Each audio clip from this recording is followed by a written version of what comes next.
Now, today, we're going to see what if Harry Potter was badly betrayed?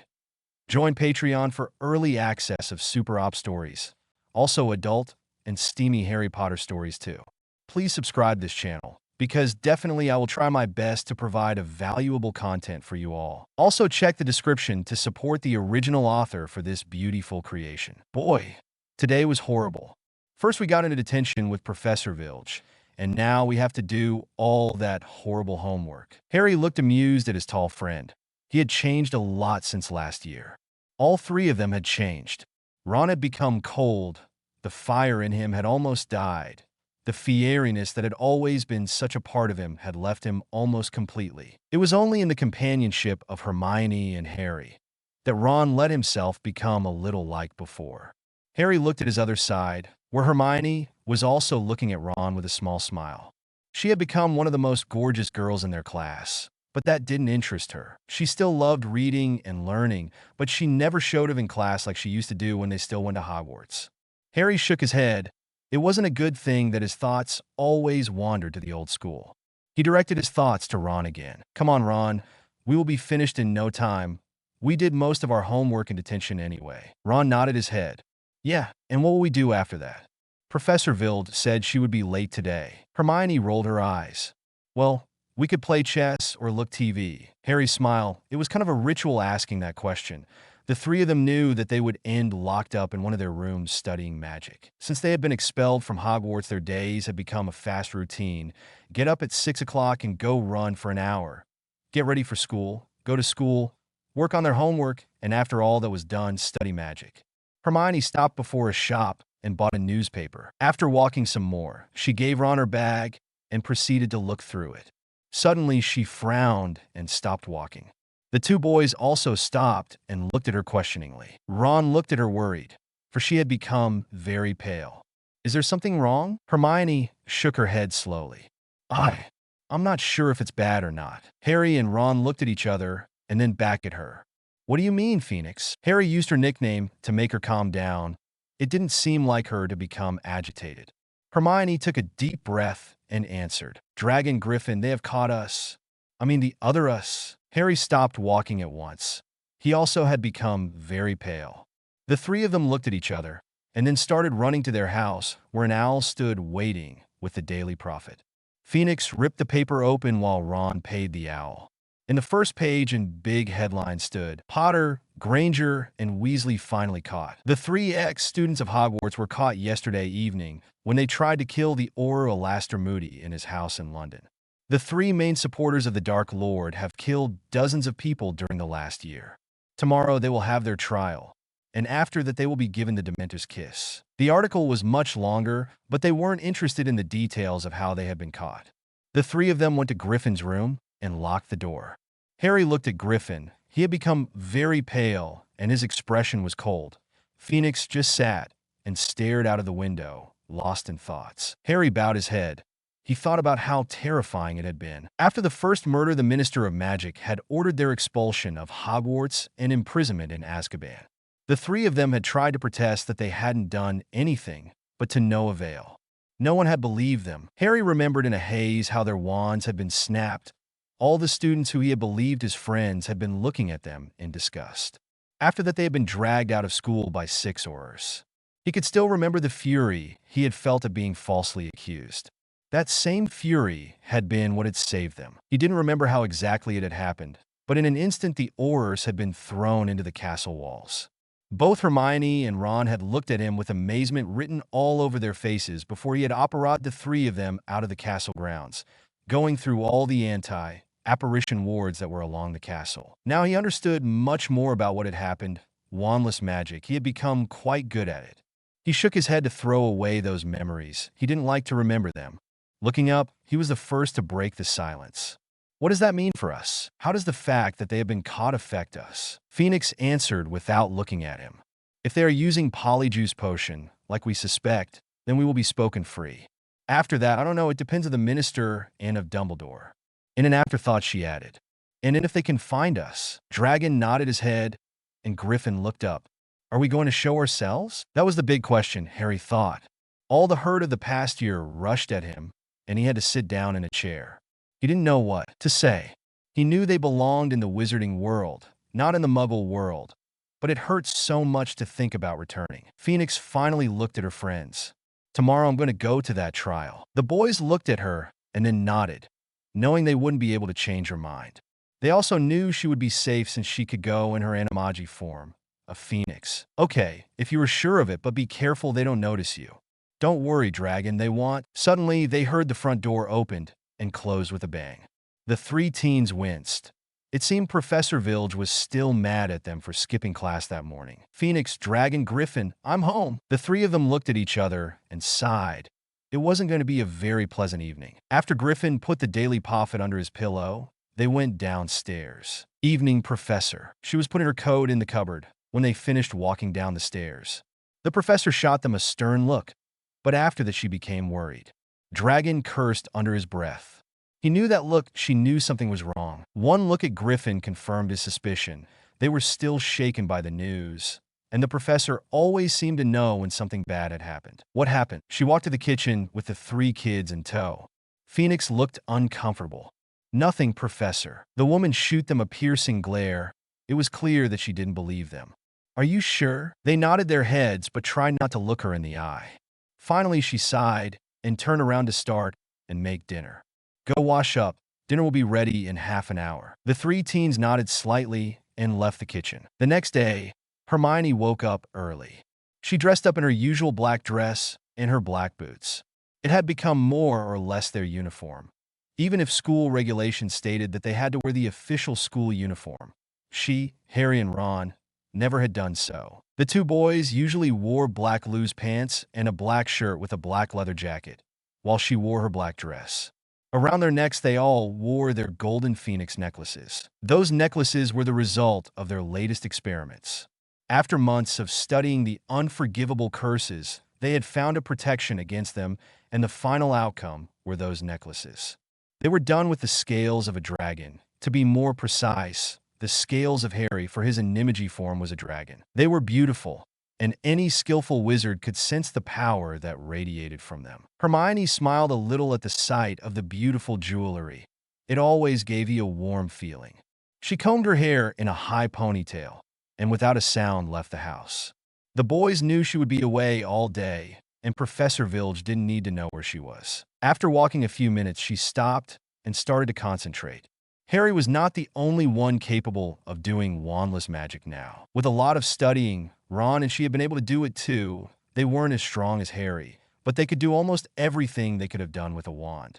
With a faint pop, she apparat just in a street next to the Ministry of Magic. Without a second thought, she transformed into her animagus form, which was a phoenix, and flew over to the gray building. Once she reached one of the windows, she settled down comfortably, knowing the trial was going to take a while. Looking inside, she could clearly sense the uneasiness of the people inside. There were not many people sitting in the courtroom. It seemed that someone had convinced the minister to keep it quiet. Dumbledore was there with McGonagall, Lupin, and a few other teachers. At Lupin's feet sat Snuffles. Hermione shook her beautiful head when Harry heard about that he was going to flip. Sirius Black, the most wanted criminal after their doubles, was sitting inside the Ministry of Magic, surrounded by Aurors. No wonder Lupin was looking uncomfortable. Behind the teachers sat the whole Weasley family minus Percy, who was most probably working at the ministry right now. Next to them, Hermione saw her own parents. She quickly moved her gaze back to the teachers, not wanting to see her family, right not. All of them looked tired. It seemed the year hadn't been easy on them either. With a small snort, Hermione rolled her eyes. It's their own fault. If they only had listened, things would have been much different. Hermione shook those bitter thoughts out of her head when the accused were brought inside the courtroom. She examined her other self. She looked exactly like she had last year, not a single difference. No wonder they thought it had been the three of them who had done all that killing. It was like looking at your past self. She faintly heard her mother burst into tears, but then the court entered led by the Minister of Magic himself. Quickly, they all started the questioning, not wanting to waste the time. It seemed Fudge thought the trial was just a formality he had to get over with. The trial went smoothly. It was rather boring, much like the one she had seen on TV. There was a long list of people who came forward and testified what they had seen the former Golden Trio doing. It was very monotonous, and obviously she wasn't the only one who thought so. She was nearly asleep when Harry's double was brought up before the jury. Her eyes snapped open, and she looked interested as he was administered a small dose of Veritaserum. Hermione settled herself on the window more comfortably to listen to what was said inside. The jury began with the usual questions, and Phoenix couldn't help but smirk at the words uttered in the hall. State your name. It seemed that the fake Harry was trying to fight the Veritaserum, but he wasn't able to, for the answer that came was very clear. Lucius Malfoy. Hermione could have laughed in joy at the astonished faces of everyone. It seemed that the jury was about to fall out of their chairs at any moment now. What do you mean? Your name is Harry Potter. Fudge looked as bewildered as everyone else. But the prisoner didn't change his statement. No, it isn't. The monotonous voice produced by the Veritaserum only seemed to confirm what they were hearing. Getting over his surprise, the minister continued the questioning. You look like Harry Potter. Why? Malfoy looked impassively as he answered. Polyjuice potion. Everyone looked startled at this simple answer, and Hermione rolled her eyes again. They were supposed to be smart. Since when have you been posing as Harry Potter? Lucius' answer was obviously reluctant. October last year. The jury looked at each other, realization starting to dawn in their eyes. Why would you do such a thing? Hermione shook her head. Could they be any more stupid? The Dark Lord, my master, wanted to crush the Potter boy. And what better way than to lose the trust of the people he most loved and respected? The smirk in Malfoy's face was evident when he stated this. Phoenix had to fight the urge to go down there and slap him across the face. The jury proceeded with the questioning, and Malfoy confessed every single murder he had committed under Harry's name. Phoenix saw the Weasleys grow nervous. The jury seemed to notice it too, and asked the question Hermione had been waiting for. What are the names of your companions? Narcissa Malfoy and Peter Pettigrew. Phoenix nearly fell down the ledge. She hadn't been expecting this. It was even better than she could have dreamed. Wormtail had finally been caught. The following hours were spent questioning the three Death Eaters about everything they had done. The story of Sirius and Wormtail came out, as well as Voldemort's dark plans. Hermione was growing bored. She knew most of this, so she averted her attention to the professors. Dumbledore seemed to be listening at every word that was said, but the twinkle in his eyes had left, and he looked older than Phoenix had ever seen him. McGonagall sat at the old wizard's side and seemed to be lost in her own thoughts while Lupin held his head in his hands. Hermione didn't know what Snuffles was thinking. He was just sitting at Lupin's feet, and she could swear he was growling softly. On the other hand, her parents looked confused at everything that was happening, and Ron's father was trying to explain things to them in hushed voices. The red-headed man's face was blank. No expression marked his features. Molly was softly crying against Bill's shoulder, while Ginny sat in Charlie's lap, her head buried in her brother's shoulder. The twins just sat there.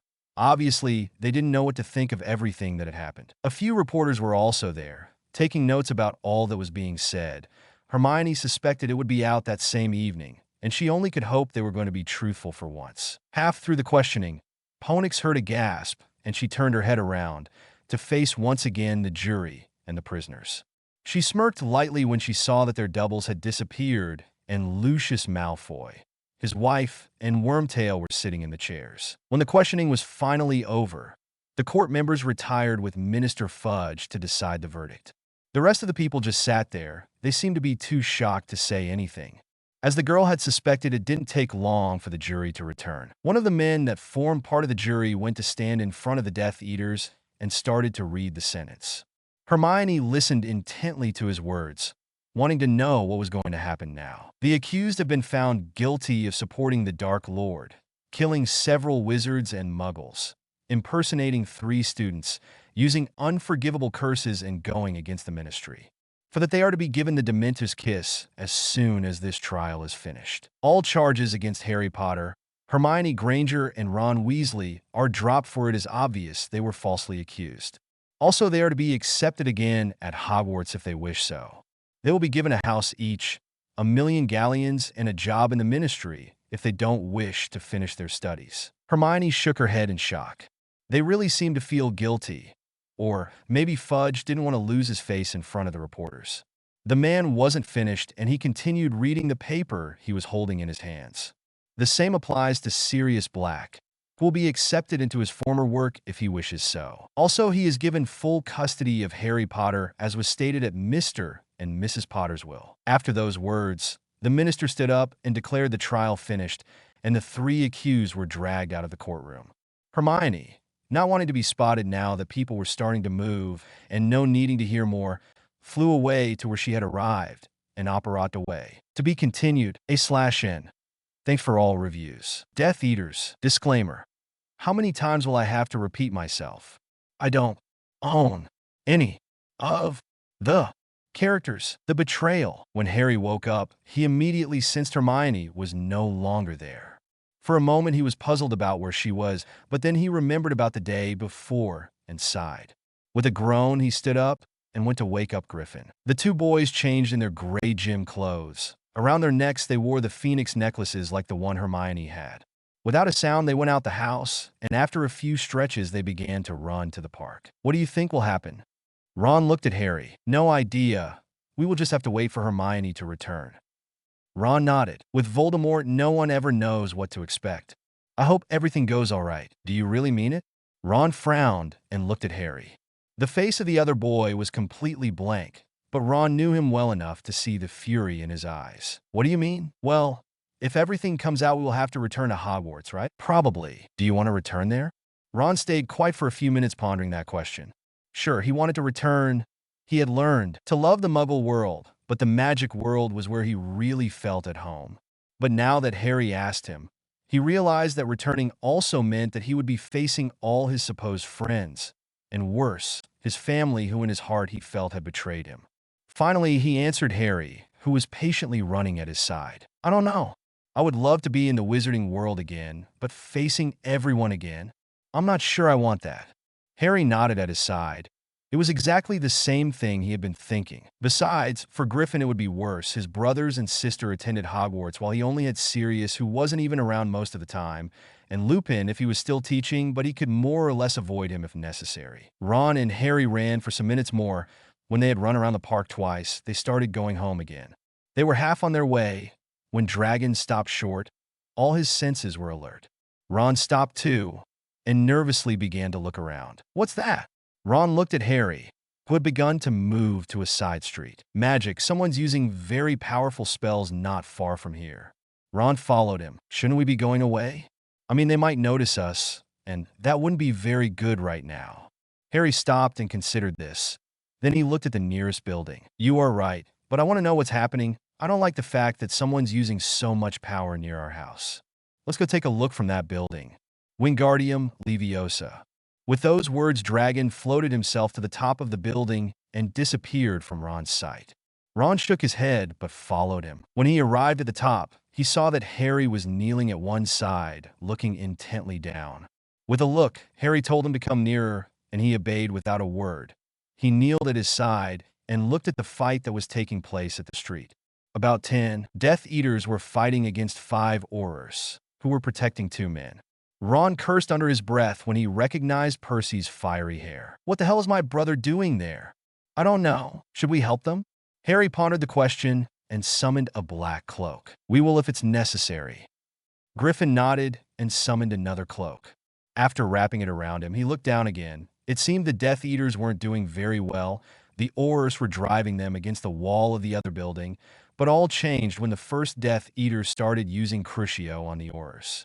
Harry stood up. Come, they need our help, or they will end up killed. Ron nodded, and he and Harry jumped out of the building, putting a floating charm around them and keeping the cloaks around them. Once Harry touched the ground, he sprang before the blonde Auror who at the moment had been put under the Cruciatus. She immediately stopped itching. Her breath was rage, but otherwise she seemed to be fine.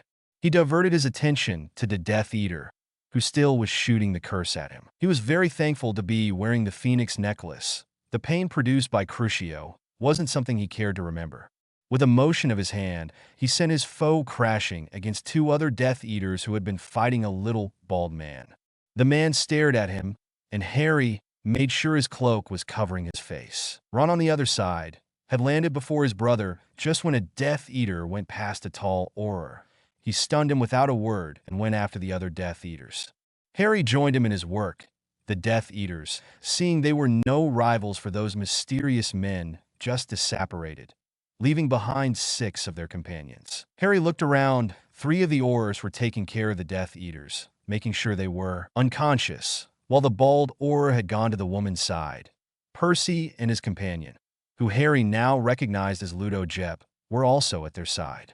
He wondered who that woman was. At first he had thought she was an Auror, but now he wasn't so sure anymore. For one, she wasn't wearing the uniform, and besides, she seemed slightly familiar. Ron startled him out of his reverie by putting a hand on his shoulder. "Come on, Dragon.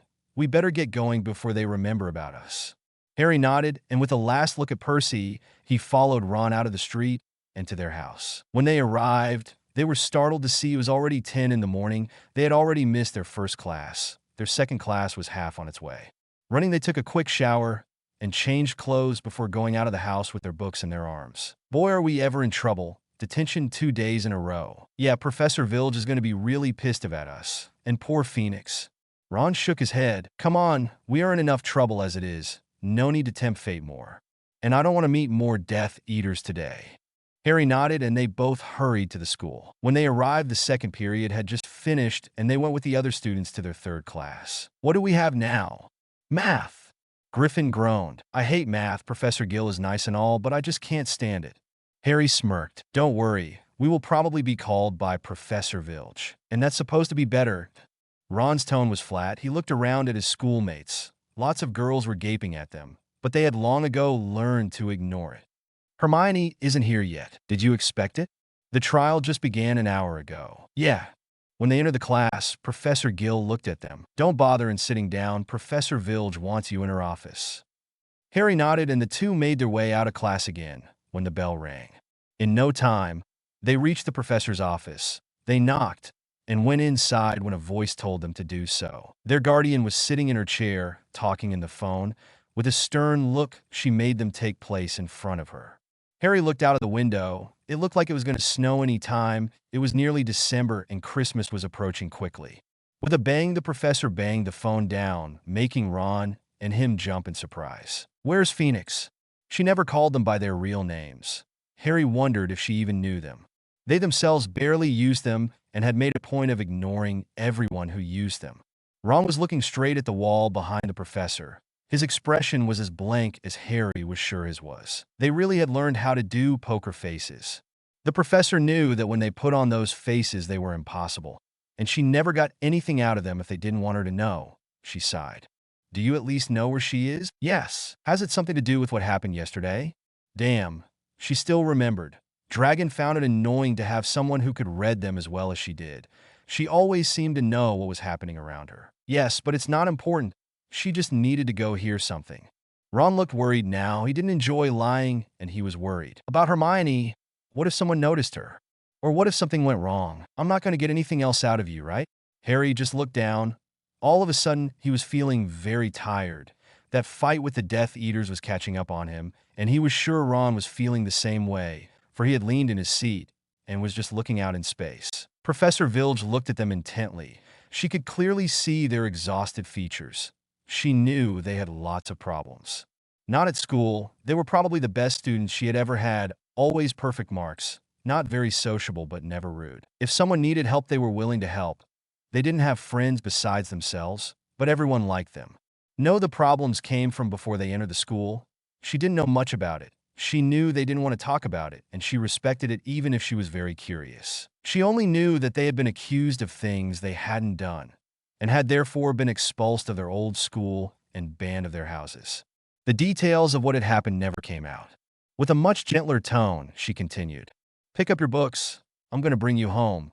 You look like you could use a good sleep." She knew something was really wrong when they just nodded and stood up. Normally, they would have protested and just gone to their next class. But that wasn't the case today. Harry just wanted to sit down and have everyone leave him alone to ponder his confused thoughts and to wait till Hermione returned. To be continued. Home, sweet home. Disclaimers. No comment. They aren't mine. The betrayal. When they arrived home, she went to the kitchen to put some tea for them. Griffin just collapsed in a couch before the fireplace while Harry took the books and brought them upstairs. He checked in Phoenix's room to make sure she wasn't back and went downstairs again. When he came in, a big fire was roaring in the fireplace, and Ron sat motionless with his eyes closed. He just sat next to him. Professor Vilge came in carrying a tea set and served them some. "Don't you have more classes, Professor?" "No, Dragon, not today." The boy nodded. They sat in silence for a long time. Harry liked to look at the fire and let his thoughts float in his mind. He noticed Ron falling asleep next to him, and thinking it'd be a good idea, he closed his eyes. The last thing he noticed was Professor Vilge putting a blanket on him. When Phoenix operated in the old street, she noticed it was past lunch. She felt drained. Hearing Malfoy talking about all the people he had killed had really affected her. When she arrived home, she was surprised to see the professor's car parked in the lawn. Without giving it a second thought, she went inside. It was very cold out. When she closed the door, she was immediately embraced by Professor Vilge. She had obviously been looking out for her. The woman led her to the living room, where she saw Ron and Harry soundly asleep. While her guardian went away to get some tea and something to eat, she kicked out her boots and curled up in the couch next to Harry. It seemed Dragon had sensed her, for he briefly opened his eyes, smiled at her, and put an arm around her. She loved the way the boys were so protective of her. They always made her feel better. They were the older brothers she had never had. With a sigh, she closed her eyes and let the fire warm her up again. Half an hour later, Professor Vilge entered only to find the three children sleeping soundly. With a small smile, she went over to Griffin and shacked him gently. The boy opened his eyes. He always seemed to be alert when he woke up. It made her wonder. None of them ever lingered in bed as other kids did. They were always instantly awake. Seeing it was only his guardian, Ron stretched out and folded the blanket that had been using while the professor woke Phoenix and Dragon. 10 minutes later, the four of them were having a light lunch. "Phoenix." The girl looked up at Dragon. "Yes, how did it go?"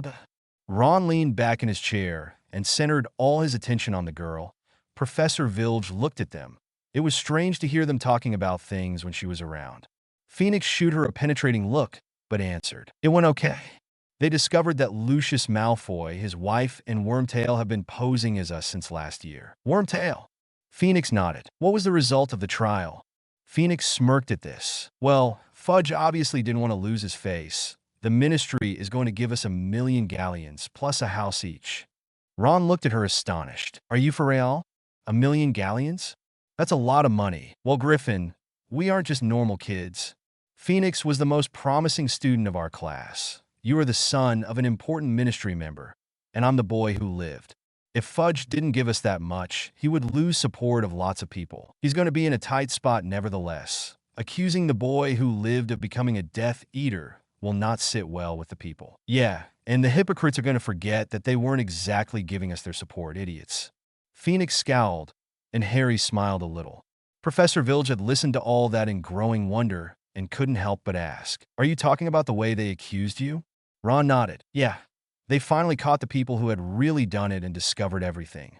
By the way, Phoenix, who attended the trial, it seemed Fudge wanted it quiet. Only Dumbledore, McGonagall, Lupin, Snuffles."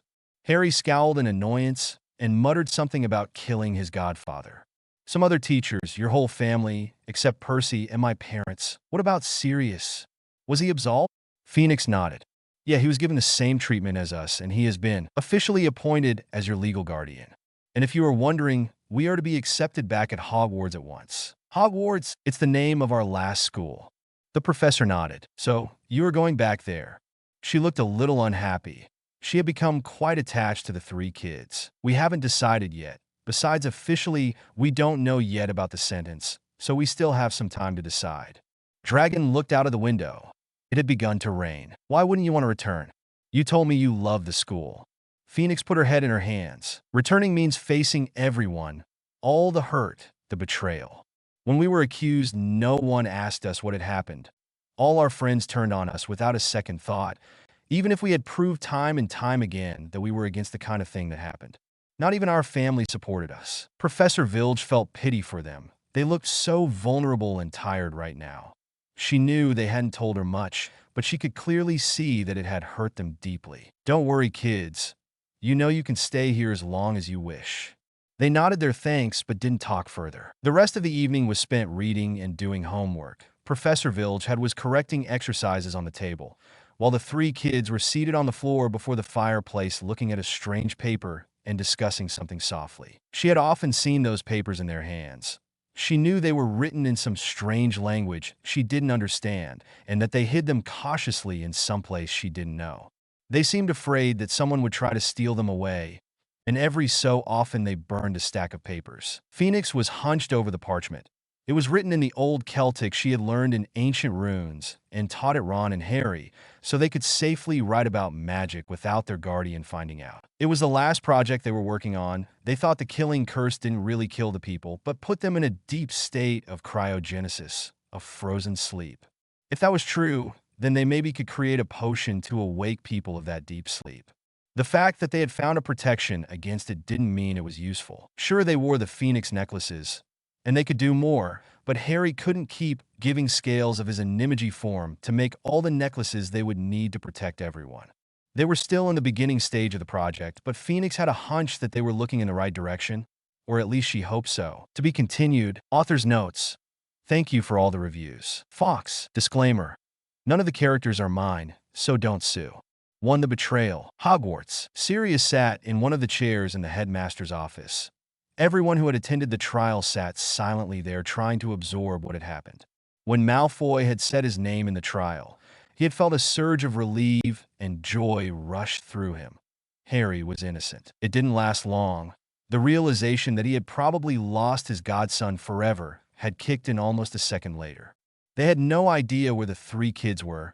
For all they knew, Voldemort could have killed them a long time ago. Even if they were still alive, the hurt and betrayal he had seen in his godson eyes when he had been carried was enough to convince him that it wouldn't be easy to regain the trust and love he had so careless thrown away. Sirius buried his head in his hands. He should have seen something wasn't right.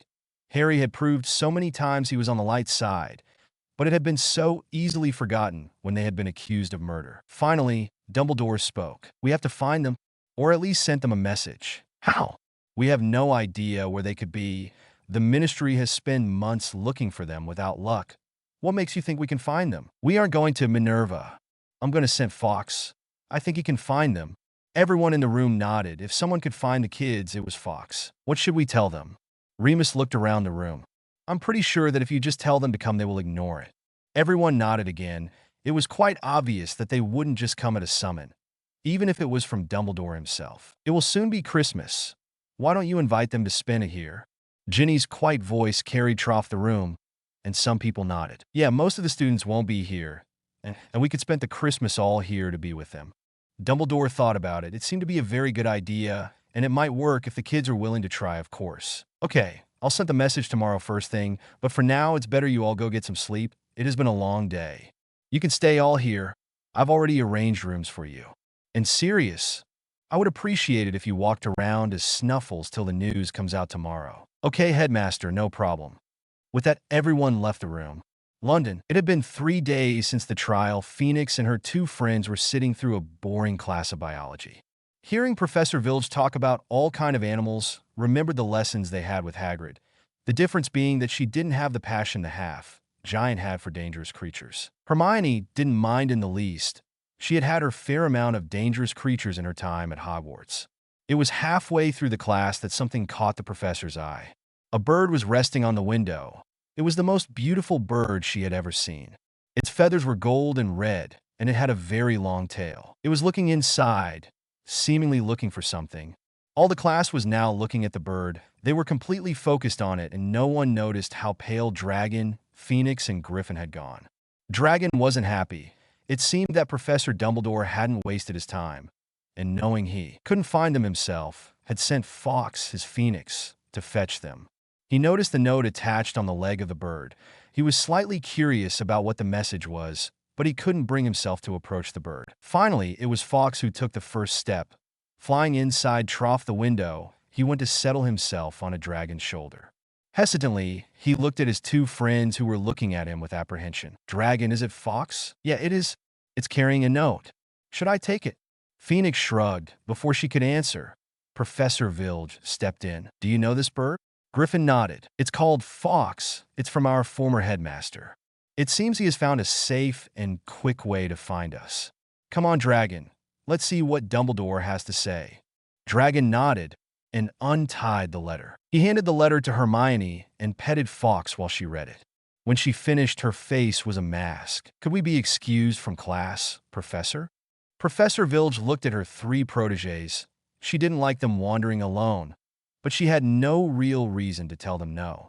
They didn't really need to be there. Their marks never were affected by their escapades. Finally, she nodded. Okay, but be careful, and you will have to do the assignments for tomorrow like everyone else. Of course, thanks, Professor. They packed their things and left, the Phoenix still perched on Harry's shoulder. Once outside, they didn't go home. They looked around fearing that someone had been following the bird to their school. Not seeing nor sensing anyone, they headed for a park and sat on a bench. It was cold, but Griffin placed a charm on the bench, so it would keep them warm. What did the letter say, Phoenix? We are invited to spend the Christmas holidays in the castle. It seems they realized that a simple summoning wouldn't work. Dragon nodded. Well, it seems to me they're trying to get a second chance with us. If we spend our holidays there, I want to bet that your families and Sirius will be there too. Yeah, probably. The question is, are we going to give them the chance to make it okay? They may not realize that we have changed a great deal. Maybe true, Phoenix, but I think I'm willing to try. It's as Griffin said, we don't belong here in the Muggle world. And besides, now that everything is out, I fear Voldemort is going to look for us again, and we would be putting lots of Muggles in unnecessary danger if we stayed. I guess you're right, but if things don't work out, I'm returning here. Don't worry, Phoenix. You won't be the only one. The three of them nodded. Fawkes let out a happy note. He seemed to have understood every word spoken between them. Hermione took out some parchment she always had at hand and sent a quick reply telling the headmaster they would be at the castle 2 days before Christmas. Author's notes. Thank you for all reviews. Preparations. Disclaimer. I only own the plot. The betrayal. Hogwarts. The days went slowly by, and there was no sign of Fawkes. All of them were holding on the hope that the bird would find them.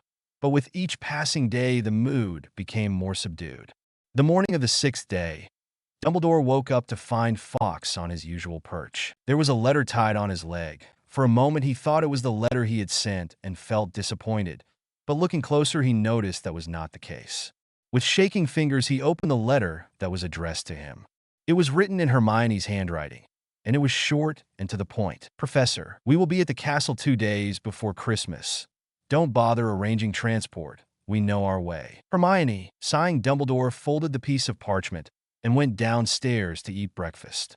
A small smile played on his lips for the first time in days. McGonagall noticed immediately and asked what had happened. He only gave her the parchment. After reading it, she smiled too. The tone of the text may not be very warm, but at least they were coming. After breakfast, Dumbledore summoned everyone in his office. Seeing Fawkes sleeping on his perch made people nervous, so they were all relieved when the old headmaster talked. This morning, Fawkes returned. It seems he succeeded in finding Harry, Ron, and Hermione. Everyone smiled in relief. Also, he brought their answer. They say they will be here 2 days before Christmas. Now everyone in the room cheered. Sirius smiled relieved. Harry was giving him a chance. And this time he wouldn't waste it. He would make sure he won the love of his godson back, even if it took him years to achieve it. London, 3 days before Christmas. The house was upside down. Professor Vilge had decided she would be spending her Christmas with a friend in Paris and was packing things in a hurry, for she would be leaving that evening. Phoenix was helping her get all the things she needed while the 2 boys were packing their own things and hers. At 1 o'clock, all the packing was done, and they were sitting at the kitchen table eating a quick lunch, for the professor had to leave in 2 hours. Kids, I want you to promise me a few things. They looked up at her now stern face. Whatever it was, it seemed to be serious, so they nodded. First, if something goes wrong in the school, I want you to come as fast as possible to my friend's house. Here is the direction. Understood? Yes, ma'am. Second, listen to your teachers and parents. Don't do dangerous things. Okay. And last, even if you decide to stay, I want to see you again after Christmas is over. Okay? They saw there were tears in the woman's eyes, and they smiled softly. Of course, we will be there to get you from the airport. Okay? Phoenix stood up and hugged her. Promise. Yep. Dragon and Griffin took each one hand of the woman and nodded. After a tearful goodbye, Professor Vilge left in a cab, and the kids went back in. They went again to their rooms, and this time they packed all their magical stuff in their trunks.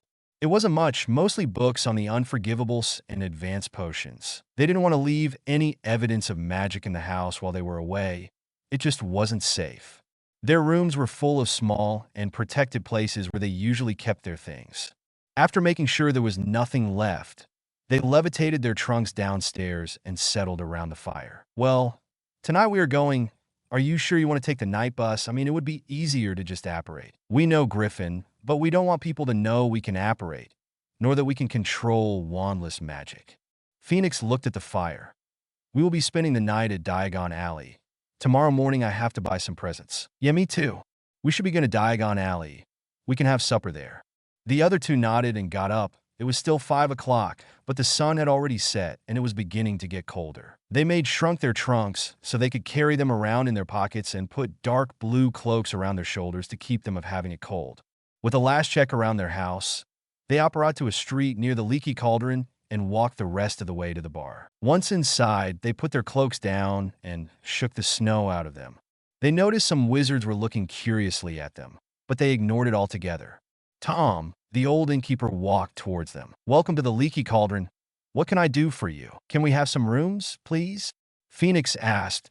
Her two friends were looking around, making sure no one recognized them. Tom went to retrieve some keys and handed them to the girl. "Here you go. Are you going to stay a couple of days?" "No, only tonight." "Come on, guys, let's go to the alley." Griffin nodded, and they both made their way to the door, where Dragon was already waiting for them. They could hear the hushed discussions that were having place right now inside the pub, but they left it behind. Dragon was very relieved he had found a way to cover his scar, else it would have been more difficult to get past without being recognized. Griffin taped his hand on the brick. It seemed to be enough for the entry to Diagon Alley appeared before them. "Cool. It looks like we can just use our hands to enter." Phoenix smiled slightly and passed her arms through those of the two boys at her sides. This was home. The alley hadn't changed much since she had been there last time, more than a year ago. "I think someone's happy." Phoenix looked up at Dragon with a smile and answered, "And I want to bet I'm not the only one."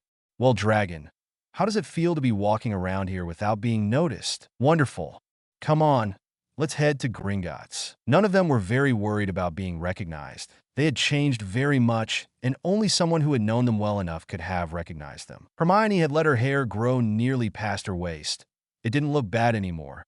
Actually, it was silky and cascaded down her back. It was now a little darker and contrasted better with her brown chocolate eyes. She was also wearing a slight makeup, barely noticeable, but that helped to contrast her beauty. She was 2 inches taller than she had been last year, and the usual black dress she wore hugged her sharp body very well. Ron wasn't any more the Langley boy he had been. He had filed out. He had now broad shoulders and strong arms. His hair had also become darker. It was now brown with red accents. His boyish face had matured, and he had now a more sharp face. He was the tallest of the three.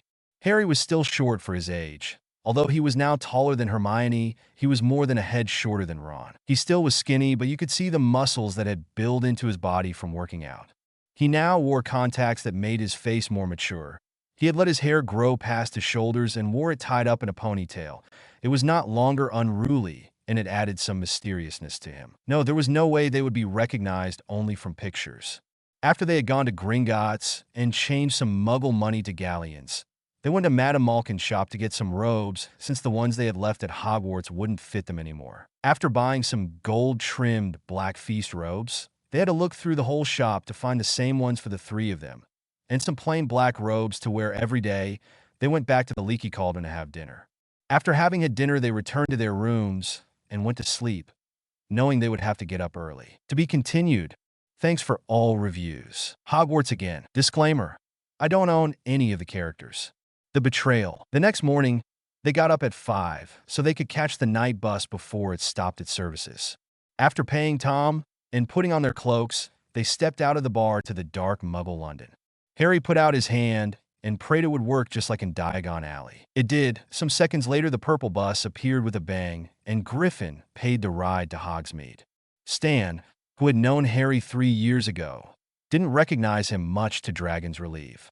They arrived at Hogsmeade at 7:30, just when the three broomsticks opened for the day. Not having anything better to do, they went inside and had breakfast in one of the corners, keeping a look at the door to make sure no one they knew would walk in and surprise them there. After breakfast, the three went their separate ways to buy presents. Not much had changed at Hogsmeade, and Dragon was glad for it. It made him feel like he had never left. He felt a little out of place, not wearing robes, but they had decided it was better go along with their muggle clothes, at least for then. They met each other again by lunchtime. All of them were loaded with shopping bags and wore happy smiles on their faces. They had a long lunch in a little cafe, and at 3 they headed to Honeyducks to use the secret passageway to enter Hogwarts. None of them wanted to use the front entrance and had agreed that this was the best way. Well, guys, now there's no going back. Dragon looked at the other two behind them as they made their way through the tunnel. Yeah, let's hope for the best. Phoenix only nodded her head. Once they got out the tunnel, they saw the familiar hall from the castle. Phoenix couldn't suppress a shudder while she looked around. They were back at the castle that had brought them so much pain. With a sigh, she followed Dragon and Griffin to the headmaster's office, all the while dodging people that roamed the hallways. After a near run-in with the twins, they managed to appear before the gargoyle who hid the headmaster's office. Dragon, not in the mood for guessing passwords, put his hand on the gargoyle, and it instantly jumped aside. They made their way upstairs and knocked at the door. No receiving response. Griffin opened the door, only to find an empty office. It's empty. Let's go in. He's probably still at the Great Hall, and I sure as hell don't want to go there before having had a talk with the professor. Dragon made his way into the room and settled himself in one of the chairs before the large desk. Hermione headed to the large library at the other side of the room, while Griffin went to look out of the window. Professor Dumbledore made his way to his office. He was very worried. The mood this morning at the castle had been nervous, but even so cheerful. But it was deteriorating by the moment. Most people feared the kids had changed their minds. He sighed. Sirius was taking it the worst. He was afraid the younger man was going to have a nervous breakdown if Harry didn't appear soon. Slowly, he made the way up the stairs to his office. The instant he arrived at the door, he knew he wasn't alone. He sensed 3 people behind the door, 3 very powerful people. One of them was without a doubt much stronger than him, and the other 2 came very close to his own power. But even so, he didn't feel a menace from those 3, so he entered the room without much doubt. When he entered, the 3 people inside turned to him. It took Dumbledore some time to recognize them. They had changed much more than he thought was possibly in only a year. They all wore blank masks, and no feeling went out to him. No happiness nor hatred, just blank indifference. He shuddered a little, but made his way to the desk. The girl, Hermione, made her way back at the same time than Ron. They sat at chairs at either side of Harry, who was now looking at him intently from his emerald green eyes. They were obviously waiting for him to speak first. Harry, Ron, Hermione, welcome back to Hogwarts. They nodded their heads, but didn't say anything. This wasn't going well. It was much more difficult than he had expected. First of all, I wanted to tell you how sorry I am about what happened. I know it doesn't really make a difference, but it needs to be said. No response. The reason we sent you the invitation is that we found out who really had committed all those murders. It was Lucius. We know. Phoenix stated in a soft, monotone voice. Dumbledore was startled. He didn't expect them to know. Sure, they probably knew that their other selves had been caught, for it had been all over the Muggle world. But know the details that only the Wizarding world knew was another thing. How much do you know? Considering I attended the trial, we should know as much as needed. Dumbledore felt uneasy. He hadn't sensed her in the least, but maybe it was the fact that he had been focused on the trial. Hermione, seeing the headmaster, didn't know what to think, proceeded. Lucius Malfoy, Narcissa Malfoy, and Wormtail were impersonating us with Polyjuice Potion, murdering people at our names for the Dark Lord. They were given the Dementor's kiss. We were absolved, as was Sirius. And it's very clear Fudge didn't want to lose his face before the reporters. For 1,000,000 galleons in a house aren't given every day. Dumbledore nodded. She certainly knew what had happened.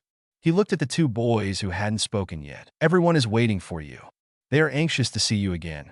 But maybe you would prefer to settle in first. The 3 of them nodded. You can stay at the Gryffindor Tower. No other 6 years have remained here for holidays, so you can sleep in your rooms. The password to the common room is Muggle. They stood up with another nod and went to the door. Before going out, Harry turned Dumbledore sat with his head in his hands. He didn't seem to feel well, so Dragon decided not to ask anything and went out following his friends. To be continued, author's note. They are finally back. Hope you're happy. Thanks for all reviews. Sirius, disclaimer, don't own them. The betrayal. They silently made their way to the Gryffindor Tower. While approaching it, they could sense the people in the common room. Griffin wasn't feeling very well at the moment. All his family, including all his brothers and sister, were there. He could easily sense their presence. Looking at his friends, he saw that Hermione was playing with her phoenix necklace, shooting nervous glances to the approaching portrait of the fat lady. Harry remained invisible. He was walking in the front, his hands were in his pockets, and he was looking cautiously around. Finally, he stopped in front of the portrait and looked behind him. Are the two of you all right? He was concerned. Sure, he was going to see Sirius again, and that would be very hard on itself, but he couldn't start to imagine how his friends were feeling. They had known their parents all their life, and the bond between them was stronger than the one he shared with his godfather, no matter how much he had learned to love him. Yeah, please, let's get this over with. Hermione nodded, and Harry looked at them one last time before turning back to the entrance. The fat lady was looking at them with big eyes. It looked like she had recognized them. Harry didn't waste his time in finding out. Muggle. The portrait slid aside to show the entrance to the common room. When he stepped inside, all the heads snapped up to look at him. He stepped aside to allow his friends enter the room. Griffin shut the door behind him and turned to look at everyone. The tension was thick in the room. No one made a move or said anything.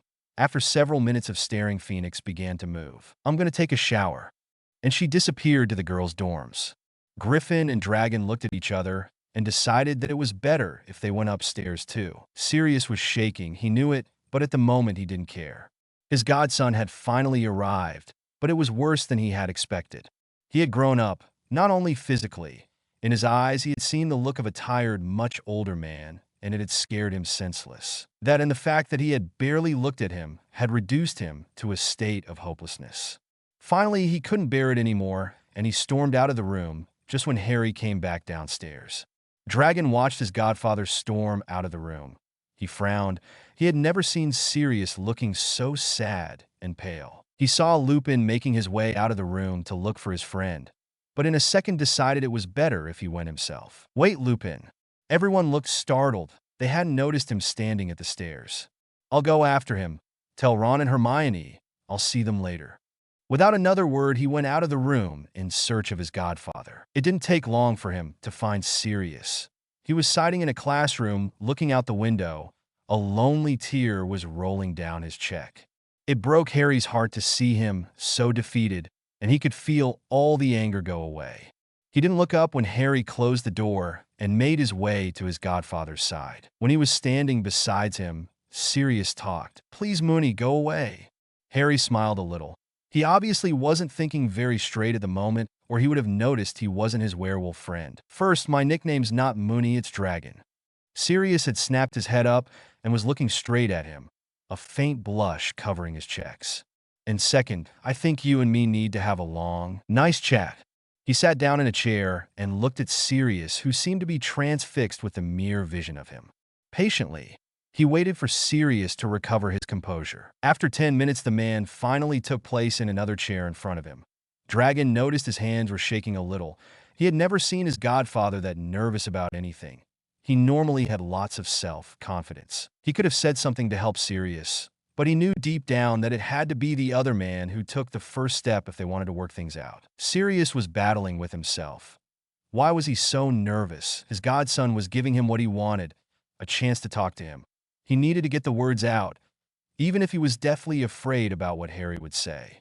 With a deep breath, he started to talk. His voice was very soft, and he wondered if Harry even heard him. Harry, I know I have no right to be talking to you after having turned on you the way I did. I know I should have trusted you, or at least try to find out if it was the truth. Saying I never believed it was you is stupid. You know I did, and I know I did, as much as I hate to admit it. My only defense is that I have been in this situation before. With Peter, I also trusted him blindly, and he betrayed us. I know to you it doesn't matter. I let you down more than anyone could have, and I'm sorry. Dragon noticed the tears in Sirius's eyes when his godfather looked away. Of course he understood what his godfather was saying.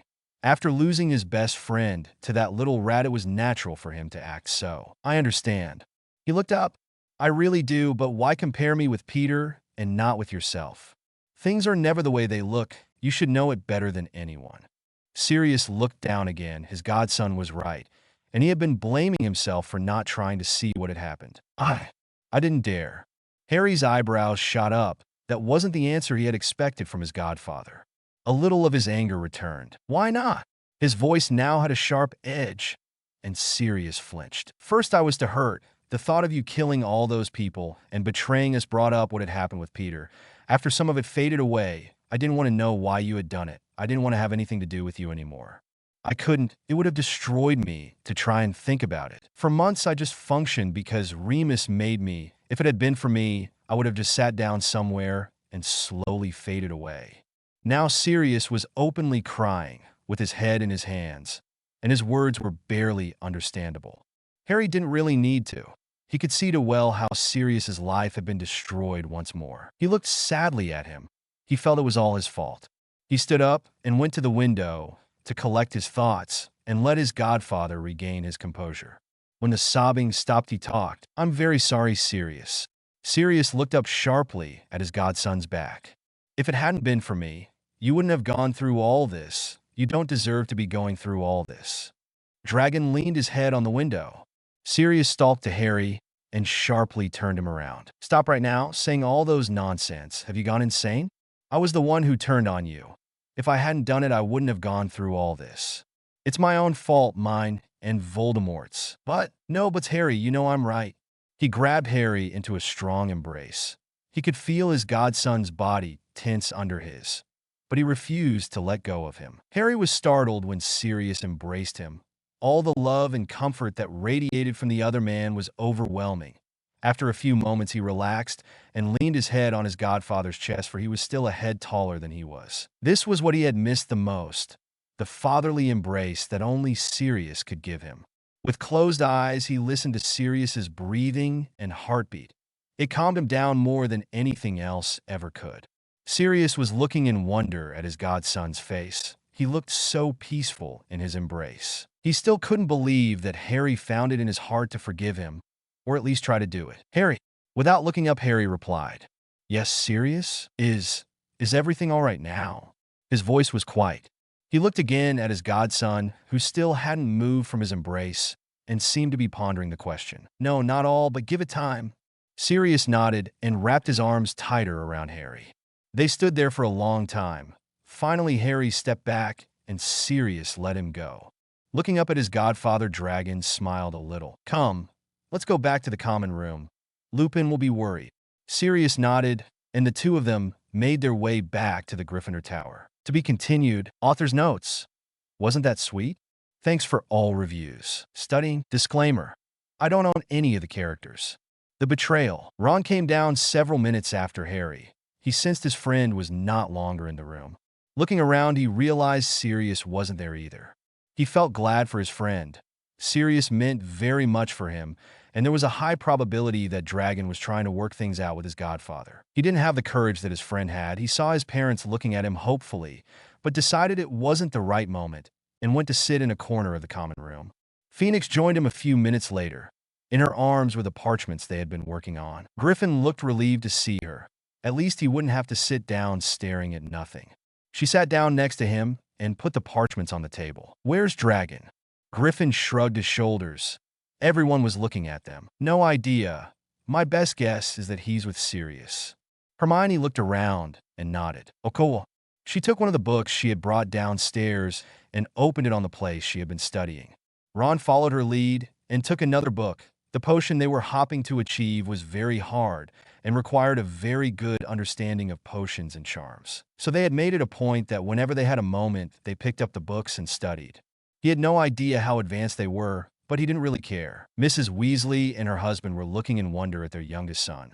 Seeing Hermione with a book wasn't strange. It was in fact a very normal occurrence, but her son had been one of the most anti-books she had ever known, and did never pick up a book unless Hermione forced him or he had to do homework. Their attention was soon drawn to the door once again. McGonagall entered the common room and looked around. Her gaze fell upon the two kids, She looked a bit startled at Ron. He seemed to sense it, for he looked up. Something wrong, Professor? McGonagall shook her head. No, the headmaster just wanted me to tell you that tonight there's going to be a feast in your honor. You will have to wear dress robes. If you don't have them, you can go. Don't bother. We bought some yesterday. With that, he considered the conversation ended and returned to his book. The professor looked a bit startled, but with a sigh went out. Just when she was going, she noticed Sirius walking with a boy. She realized with a start that it was Harry. They were walking next to each other, but weren't talking. Even so, McGonagall saw that Sirius was looking much better than he had that morning. They stopped next to her before the entrance. Good evening, Minerva. Sirius gave her a smile while Harry just nodded his head in greeting. Is there something wrong? She smiled back at them. No, I was just delivering a message from Dumbledore. They will tell you what it is about inside. If you excuse me, I have things to do.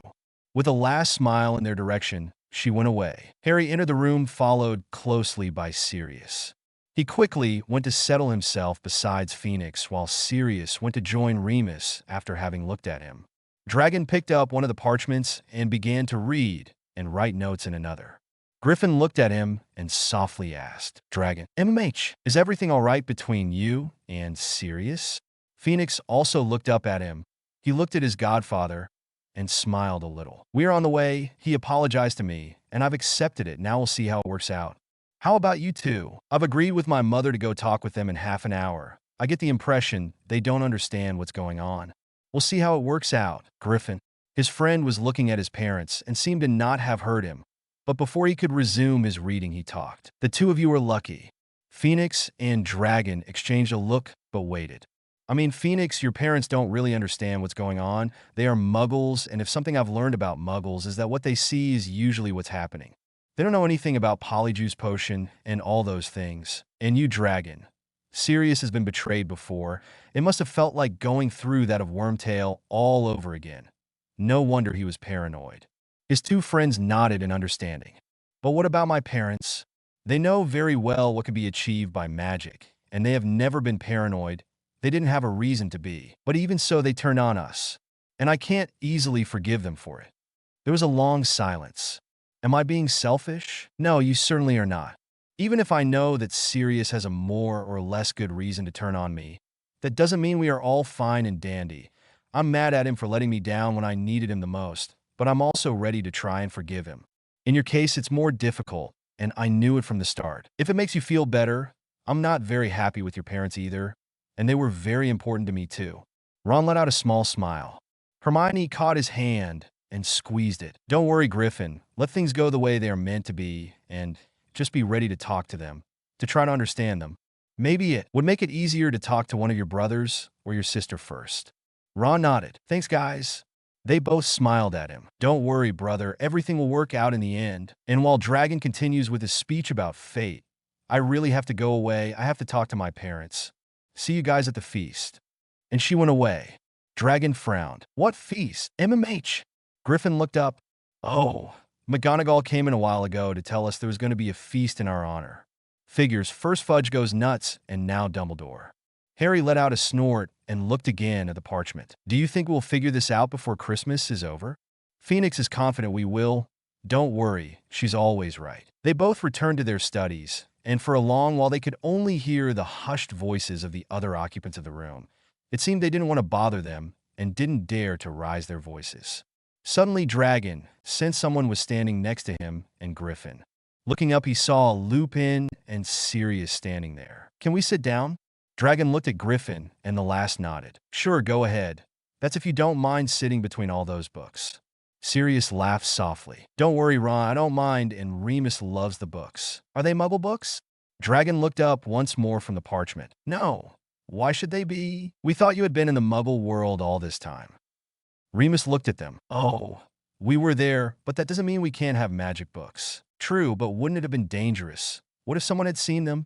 Dragon looked at Griffin. They both knew that Muggles would never have been able to see anything strange in the books because for Muggles they just talked about normal subjects, but admitting that to Lupin meant admitting they could do a lot of magic without a wand. Sorry, I didn't mean to pry.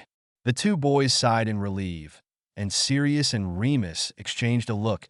It was obvious that there was more to this that the two boys were willing to admit. Remus looked like he wanted to say something, But before he got the chance, Bill approached them. Hey!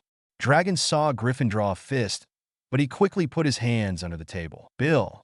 Dragon just nodded his head and turned to his parchment. Can I sit down?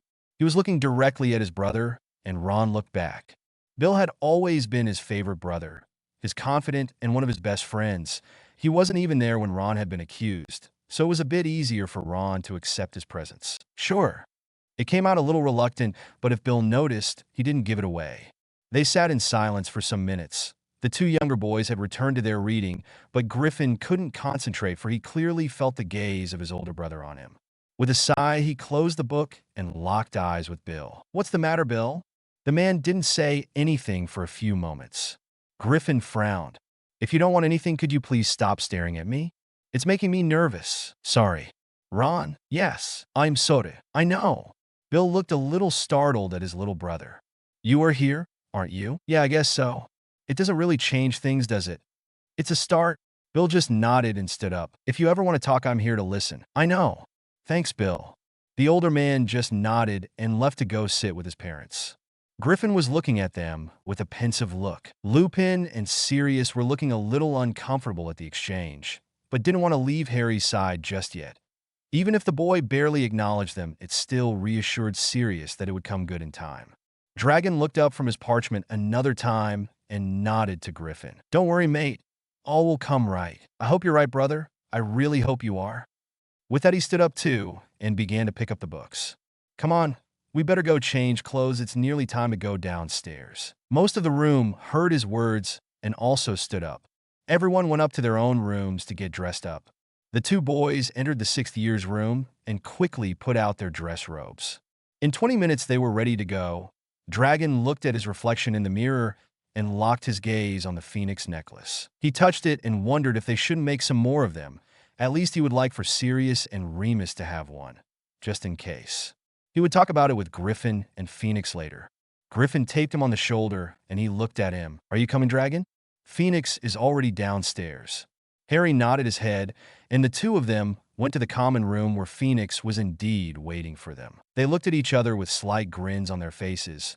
It was a little disturbing having her wearing the same clothes as them. Ron and Harry were used to that, but Hermione had always flat out refused to wear pants. Now with the robes, there was no difference. Well, guys, that's a nice change. How about we go? They nodded and made their way out of the common room. To be continued, author's notes. Thanks for all reviews. Wandless Magic. Disclaimer. I don't own any of the characters. The Betrayal. When they came downstairs, they noticed the Great Hall was decorated for Christmas like it was every year. A large table stood at the middle of the room, and people were standing and talking around it. Dragon looked around. All the teachers were there along with the Weasleys, Grangers, Sirius, Remus, and a few people he didn't know. One of those people he recognized. He put his elbow in Ron's side and nodded to the woman. Hey, Griffin, isn't that the woman we helped the other day? The one that was with your brother? The other boy looked at her and nodded. Yeah, I'm pretty sure that's her, and the blonde man besides her was there too. I wonder who they are. Me too. They made their way further into the room, and Dumbledore noticed them. He approached them with the two strangers. Harry, Ron, Hermione. The three of them nodded in response. Professor, I would like to introduce you to two of the most important people concerning the Resistance. These are Arabella Figg and Mundungus Fletcher. Hi, nice to meet you. Call me Gus, and you can call her Bella. Harry turned to the woman and saw she had narrowed her eyes and was studying him carefully. He raised an eyebrow to her, and she answered the silent question. You were the one. Harry knew what she meant and quickly sneaked a glance to his friends. They had obviously caught on too. What do you mean, Bella? Sirius and Remus had approached them and were looking at the woman. Remember the other day when we nearly had our butts kicked by those Death Eaters and that two cloak people had helped us? The adults nodded, and now Gus was looking them over more carefully. I'm sure the one that shielded me from the Cruciatus curse was Harry. His power signature is very characteristic. Everyone looked at Dragon, and he smirked a little. Very perceptive. Yes, I was the one that jumped in front of you, and Griffin over there helped you, Gus. The man looked Ron over and nodded. Yeah, I'm pretty sure he was the one. The adults looked at each other confused. Dumbledore was studying them intently. That's not possible. They don't have wands, do you? The children had a look of innocence on their faces, but shook their heads. No, we don't, sir. You snapped them, remember? There was some bitterness and resentment in Harry's. The old wizard couldn't help but wince at the reproach. Sirius, sensing the tension between his godson and the headmaster, asked, "But then how?" Sirius looked very confused. Dragon turned his attention to him and smirked, his expression soon mirrored by his friends. "We are wizards, Sirius. Why shouldn't be able to do magic?" Seeing the still confused expression in his godfather's face and the other adults who were looking at them, he elaborated. "Are you telling me you are a wizard only because you have a wand? If that's so, then there would be no difference between muggles and wizards." "True, but the wand helps channel the power wizards have inside. It's impossible to access that power without a wand, isn't it?" Lupin looked unsure at the old headmaster, but he didn't look back. He seemed to be deep in thought. Phoenix laughed, "And here we see another human treat. Have you ever tried, Professor?" "No." "See? Has anyone ever seriously tried, or have they only theorized about it? I don't say everyone can do it. Far from it, but it doesn't mean it's impossible either. Look." She looked at the windows intently. Dragon could sense the magic surrounding her and rolled his eyes. At once all the windows of the great hall exploded, but instead of falling, the shards of glass began to float lazily around the room. Phoenix was now looking at Griffin, who had a look of intense concentration. Everyone in the hall was looking at them in awe, although only a few knew exactly what was happening. Dragon shook his head. "Okay, guys, enough showing up for today." He blinked his eyes, and the glass disappeared, leaving the windows intact. Griffin and Phoenix pouted at him. "You are no fun, Dragon." Harry ignored and looked at the adults. They were looking at them in awe. Dragon had to fight the urge to burst out laughing. Come on, I got us out of Hogwarts that day. You didn't expect us to just let all that potential be wasted, did you? And what if Voldemort had attacked us? We would have been completely helpless without our wands." Most people paled at those words. They hadn't thought about that. Now they knew the trio hadn't been working for Voldemort. They realized in how much danger they had put them without realizing. Phoenix nudged Harry in his ribs. "You shouldn't have said that. Now they feel guilty." Harry's expression clearly showed he didn't really care at the moment, but he just nodded at his friend. "Hey, everyone, this is supposed to be a party, so you could think about what Dragon here said later, okay? Now are we going to eat? I'm positively starved." "Griffin." Those words finally put everyone out of their glum moods. Dumbledore looked at them with a small smile and a twinkle in his eyes. "Very well, you three, let's eat." To be continued. Author's note. Sorry if it's a bit short. Thanks for all reviews. Ron's feelings. Disclaimer. I don't own any of the characters. The betrayal. The feast was great. It rivaled the beginning and ending feast every year took place at Hogwarts. It had been a long while since Dragon had eaten so much. While living in the Muggle world, they would just eat what they needed and spent their money in other things like books or clothes, which were far more important. He could clearly see Griffin was enjoying himself. Even if he was sitting apart from his family, he had engaged Phoenix in a heated discussion about Muggle physics, probably his favorite subject. Before them, the twins were gapping at their young brother, trying to follow the conversation, but finally giving up and starting to talk about some prank or another. Harry. Dragon looked at Sirius, who sat next to him. "Yes, are you enjoying yourself?" Harry raised an eyebrow.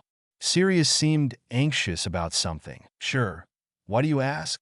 His godfather shifted a little in his seat. "It's just I was thinking we could go for a walk to talk some more, but if you're enjoying yourself, it's all right." Harry gave him a piercing look that made him even more nervous. But finally, he nodded. "Sure, why not? I'm going to warn Phoenix and Griffin." The young boy stood up, ignoring Sirius's sigh of relief, and moved to where his friends were still talking. Griffin, Phoenix. They both looked up and smiled at him, but Harry didn't return their smile. "Dragon, is something wrong?" Harry nodded at Griffin and bent down to whisper into their ears, so no one else would hear him. "Someone has put the imperious curse on Sirius. He has asked me to go for a walk. I think someone wants me out of here, but I'm not sure if it is to attack me or to attack you." Phoenix's face became anxious. "Are you going? It could be very dangerous." "I know, Phoenix, but it's no use stalling it. Better get it over with now. We know something's going to happen. You two stay here and keep an eye on things, okay?" "Okay. We'll do as you ask, but be careful, Dragon. I will Griffin you too." His two friends nodded. Harry left their side and joined Sirius at the door. He smiled at his godfather and nodded. "Okay, led the way Sirius." The two went out of the door and disappeared into the night. Hermione and Ron watched the door close and then turned to each other. Ron was the first to talk. "We should spread out. just in case the Death Eaters attack us and not Dragon. We would be able to protect more people if we weren't standing together." Hermione nodded. "Okay, but be careful, Griffin." She gave him a small hug. After a last smile in her friend's direction, she went to one of the sides of the room and engaged her mother in a conversation. Their talk earlier had helped clarify some things, and they were now at least on speaking terms. Griffin looked a bit lost between all the people without Phoenix or Dragon at his side. The fact that at least a quarter of the people at the feast were his family wasn't making things better. He finally stopped trying to avoid them and just sat in one of the chairs, leaving it open for anyone to approach him if they wished to. He became engrossed looking at the sky. He had learned a long time ago that it had a very calming effect on him. He could see out there things that Phoenix and Dragon could not. Sometimes it would unnerve him a little, but he could almost hear the stars talking to him. Once he had told this to his friends, he had been afraid they would laugh at him, but he really should have known better. They didn't laugh. They didn't tell him they understood either, which was a great relief because he knew they didn't. They just told him to heed what the stars had to say, for they could be right. He had done this, and he had helped him a lot.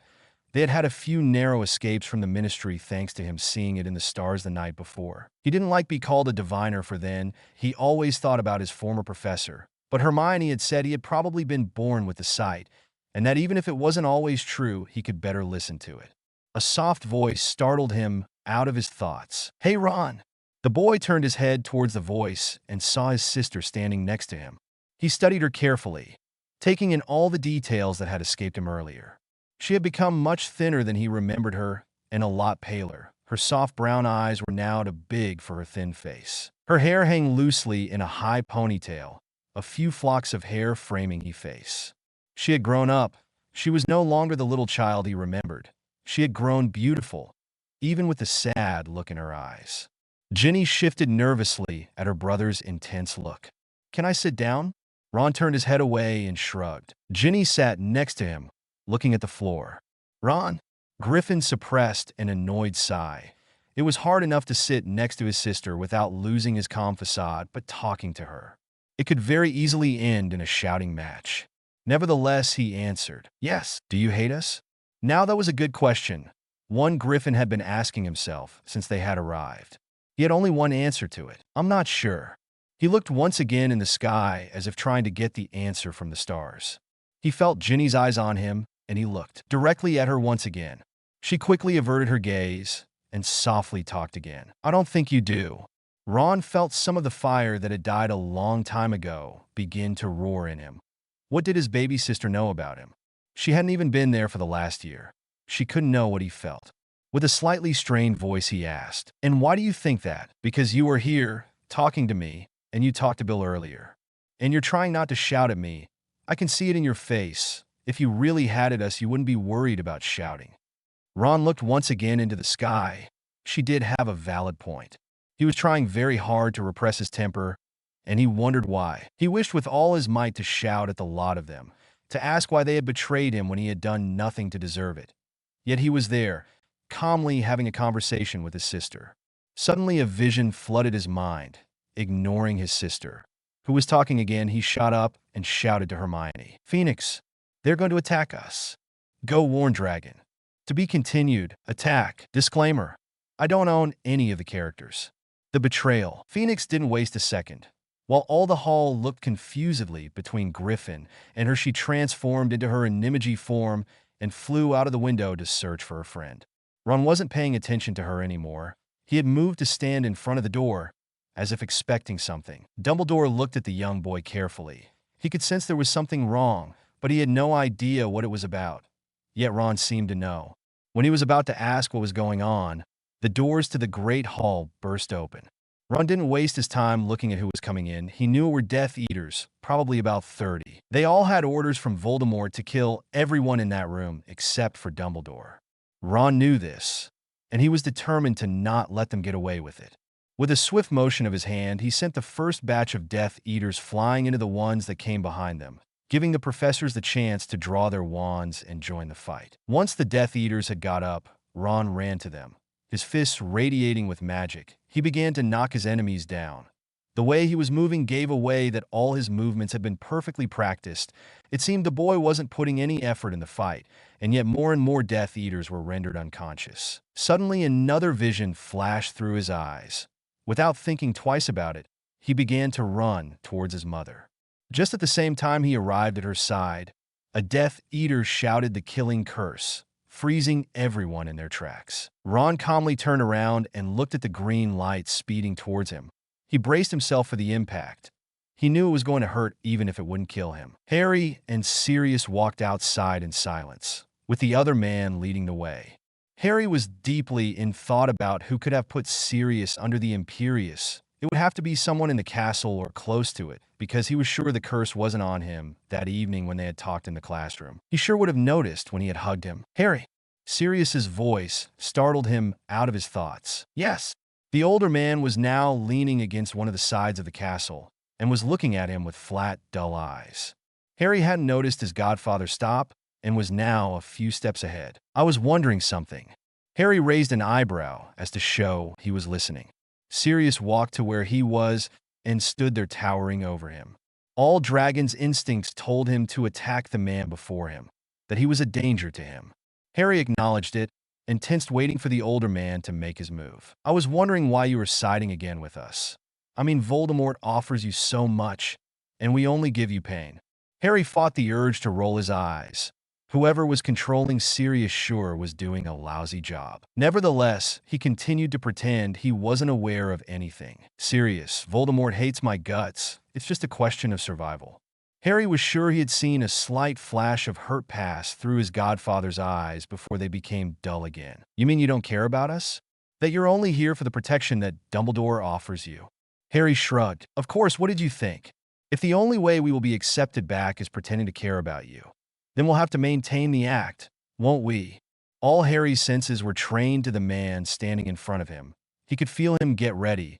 It wouldn't be much longer before something happened. Sirius looked down and then looked back at him, eyes colder than ice. Then I'm sure you won't mind me doing this. Before Harry had time to react, Sirius had put his strong hands around his neck and was pressing, choking him. Harry put his hands around Sirius's wrist, pressing some and causing his godfather to loosen his grip slightly. With a choked voice he said, "You disappoint me, Sirius. I thought you of all people would be more able to fight the Imperius." Another flash of recognition passed through the man's eyes, but it was quickly subdued. Harry frowned. The Death Eater who had put Sirius under the Imperius must be very strong to be able to subdue his godfather for so long. Before he could try to reason with Sirius some more, he heard someone running to them. Dragon! Death Eaters attacking the Great Hall. Phoenix stopped short at the sight before her, her mouth hanging slightly open. Ding. But the boy wasn't listening to her anymore. With a strength that no one would have thought possible for such a small boy, he put Sirius's hands of his throat, and before letting the man recover from his surprise, he had solidly kicked him on his jaw, rendering him unconscious for the time being. Phoenix was looking at the procedures with a slightly astounded expression. Not that I want to interfere, Dragon, but wasn't that a little harsh? I mean, the poor man didn't know what he was doing. Harry looked at her a little annoyed, massaging his throat. I was trying to talk him out of it, but you came, and I think the fact that the Great Hall is being attacked is more important than the headache Sirius is going to have. You could have hurt his feelings. You have seen how unstable he is. Phoenix, I have done that already several times tonight. I couldn't let the Death Eaters know about our true feelings. They could have used them against us more than they already have. Phoenix sighed, but nodded in understanding. Come on, Dragon. We need to get to the Great Hall. She looked at the unconscious man at Harry's feet and frowned. What should we do with him? We can't leave him unprotected out here. We'll have to take him with us. I'm sure Lupin will take care of him while we kick some Death Eaters' butt. Hermione nodded in agreement, and with a soft pop, they both turned to their Animagi forms. Harry being a big, golden dragon with a silver lighting bolt across his back, between his wings and bright green eyes. To be continued, author's notes. Thanks for all reviews. Ron's death. Disclaimer. I don't own any of the characters. The betrayal. Dragon scooped Sirius's unconscious up into one of his claws, and then he took to the ground with the Phoenix's little form flying next to his head. When they neared the windows of the Great Hall, they saw a flash of green light, and they started to fly more quicker. knowing something was going very wrong. Mrs. Weasley shouted when she opened her eyes again and saw her youngest son lying sprawled in front of her, without doubt having been hit by the killing curse that had been aimed to her. Everyone was looking horrified at the young teenager that was lying motionless on the ground. The Death Eaters took that as their cue to leave and slowly edged to the doors. The teachers, realizing their enemies were about to flee, raised their wands to stop them, but then a great roar sounded through the hall and a golden dragon appeared in the room with a phoenix. They both landed in front of Ron, and with a pop they turned into Harry and Hermione, with the boy still clutching his godfather tightly. Everyone was looking astounded at the two teenagers. The Death Eaters were suddenly very afraid. The faces of the two friends were edged with fury, and they didn't wish to stay and find out what was about to happen. All of them turned around sharply and started to run to the door when it suddenly closed with a loud bang. Harry let go of his godfather's wrist, letting him slump on the ground next to Ron, and started to walk towards the Death Eaters. "Now, I don't think you would want to miss the party's ending. Now would you?" The teenager's voice sent shivers down to everyone's backs, even Dumbledore's. Phoenix, on the other hand, didn't move from her place, but her anger was radiating from her, forming a golden aura around her slight body. Suddenly, without previous warning, the two teenagers broke into a run and started to pound down on the Death Eaters much like Ron had done before. It was a matter of minutes. Not 10 minutes later, all Death Eaters had been rendered unconscious and had been tied down by Dragon and Phoenix. Most of the people in the Great Hall were gaping at them, but they didn't mind them. Dragon strode over to Ron's body and scooped him into his arms. He then turned to look at Sirius, who still was not giving signs of waking up. He looked at Lupin and said, "Be careful when he wakes up. He was put under the Imperius, and I'm not sure if it has been broken." Without waiting for an answer, he left the room, closely followed by Phoenix. The closing of the door to the Great Hall awakened them all from the stupor they had fallen in. Mrs. Weasley broke down, crying, and her older sons ran to her, trying to comfort her with tears in their eyes. Ginny was also being comforted by her father. Remus was now kneeling next to Sirius and was talking quietly with Arabella and Mundungus as to what they should do with their friend. Dumbledore sighed and told everyone to go to their rooms to try and get some rest. He had to go to the Ministry and make sure the Death Eaters would be taken care of. Harry and Hermione had quickly made their way to the six-year boy's room and laid Ron on his former bed, that for some reason had still stayed there. While Phoenix had went to fetch some things from her room, Harry checked Ron out. He hadn't been worried about his friend being dead. He knew good enough what to expect from the necklaces. Griffin would probably be awful sore and drained the next day, but nothing else.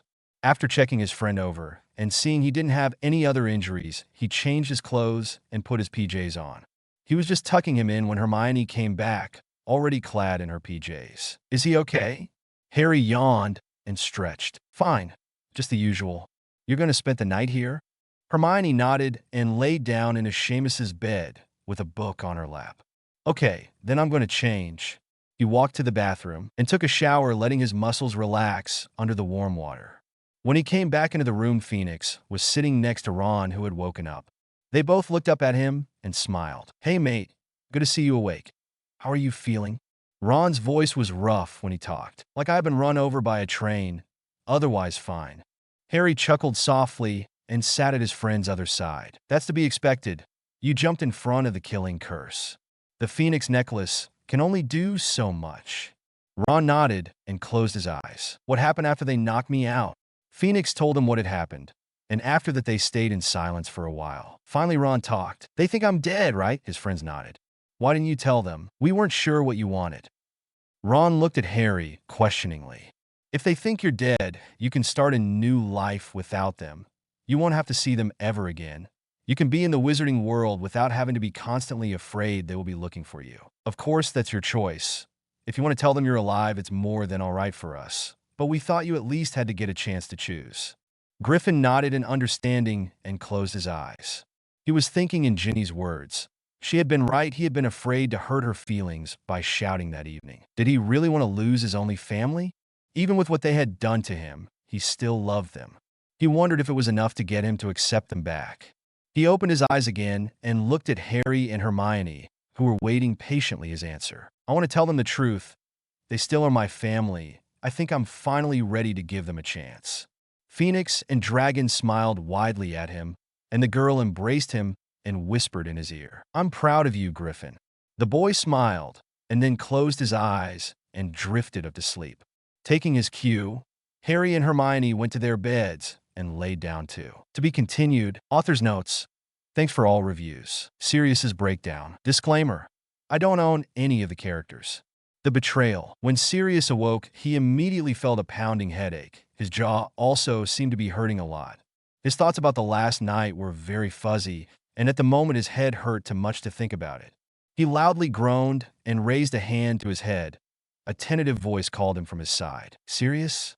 The man turned slightly and saw Remus bending over him. "Moony, where am I?" "Hospital wing." Sirius frowned. "Why?" Remus sat down on his chair and sighed. "You don't remember?" Sirius shook his head slightly. "It's all kind of vague." "No wonder. You were put under the Imperius." Suddenly his memory cleared and he remembered what had happened last night. He sharply sat up, eyes wide, a horrified look on his face. "Oh God!" Remus stood up startled. "What's wrong? Are you not feeling well?" Sirius put his head in his hands and shuddered. "No, I'm not. Harry must hate me now." "Sirius, you are not making any sense. What are you talking about?" "He didn't seem very angry yesterday night. At least not at you. He was pissed at the Death Eaters because—" Lupin stopped, unsure if it was a good idea to tell Sirius right then. The man sitting on bed looked up wearily at him. "What happened?" Lupin looked him over carefully, and a few minutes later he answered. "Ron Weasley died yesterday night, protecting his mother." Sirius laid back down and curled up. Remus stood up again, alarmed. That was not what he had expected from his friend. He had expected him to be angry or run to try and comfort Harry, but never to just curl up in a bed like a little kid. "Sirius." He gently put a hand on the other man's shoulder. "Sirius, what happened last night?" "Harry, I tried to—" The sound of Sirius's voice was muffled, and Remus had a hard time trying to understand him. "You tried to do what, Sirius?" Remus was glad he was so patient, else he was sure he would have started shouting at his friend already. Suddenly, Sirius turned around and faced him. "I tried to kill him, Remus. I tried to kill my godson." Lupin looked horrified as Sirius curled up again and started to sob softly. He was very angry at the Death Eater who had succeeded in making Sirius the only thing that could break him. Also, he was immensely grateful Harry had been able to contain his godfather. If he had died at Sirius's hands, Remus was sure he would have lost the only best friend he still had. Remus shook himself out of his pensive mood. Now he needed to help Sirius try get over this. "Sirius, listen to me. I'm sure Harry will be able to forgive you." The other man refused to acknowledge him. Remus tried to get him to talk to him, but Sirius stayed quiet. Finally, Lupin gave up, and with a final glance to Sirius, he left the room. Just outside the door was waiting Dumbledore. He looked very old and tired, the deep rings under his eyes showed he had not slept that night. He looked up at Remus when he came out. "How is Sirius doing?" Lupin shook his head sadly. "Bad, very bad. The Death Eaters forced him to try to kill Harry with his own hands." Dumbledore looked mildly horrified at that news, much like Remus himself had felt just a while ago. "Oh God, this could completely break him." Remus leaned against the wall and sighed sadly. "I know. He's not taking it very well. That's to be expected." The two men stood in silence for a while. Finally, Remus was the first to talk. "How are Harry and Hermione doing?" Dumbledore shook his head. "I have no idea. They haven't come out of their room since yesterday night. Some of the Weasleys try to make them come out, but they just ignored them. They think they have put a silencing charm on the room. You don't think they're going to do something rash, do you?" Dumbledore looked tiredly at him. "Like what?" "Kill themselves." Remus looked outside while the headmaster thought about his question. It was one of the things he had been asking himself since he had seen Ron dead. "I wish I knew. I wish I knew how they will react to it, what they are thinking. But I'm ashamed to admit I have no idea. They have changed too much. I don't know them anymore." Remus nodded sadly. It was as he had feared. Not even Dumbledore was now able to tell what would happen. A soft hand on his shoulder pulled him out of his thoughts. "Come on, Remus. We need to go to have breakfast. I have asked everyone to be there as a reminder for Ron." "What about Sirius?" "I've had Madame Pomfrey give him a sleeping potion. He would not be up to show up there, and the best he can do now is sleep. At least till Harry is available to talk to him." Remus nodded in understanding, and with a last look to the door, turned around and followed the headmaster downstairs where nearly everyone was waiting. Hermione was the first to wake up.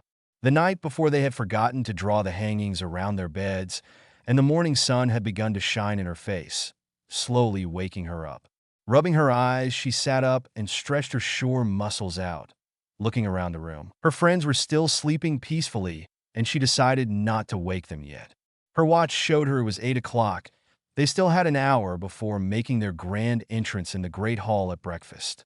Phoenix stood up and took her clothes from the chair she had left them on. Then she silently made her way to the door and left the room, heading to the bathroom to take a shower.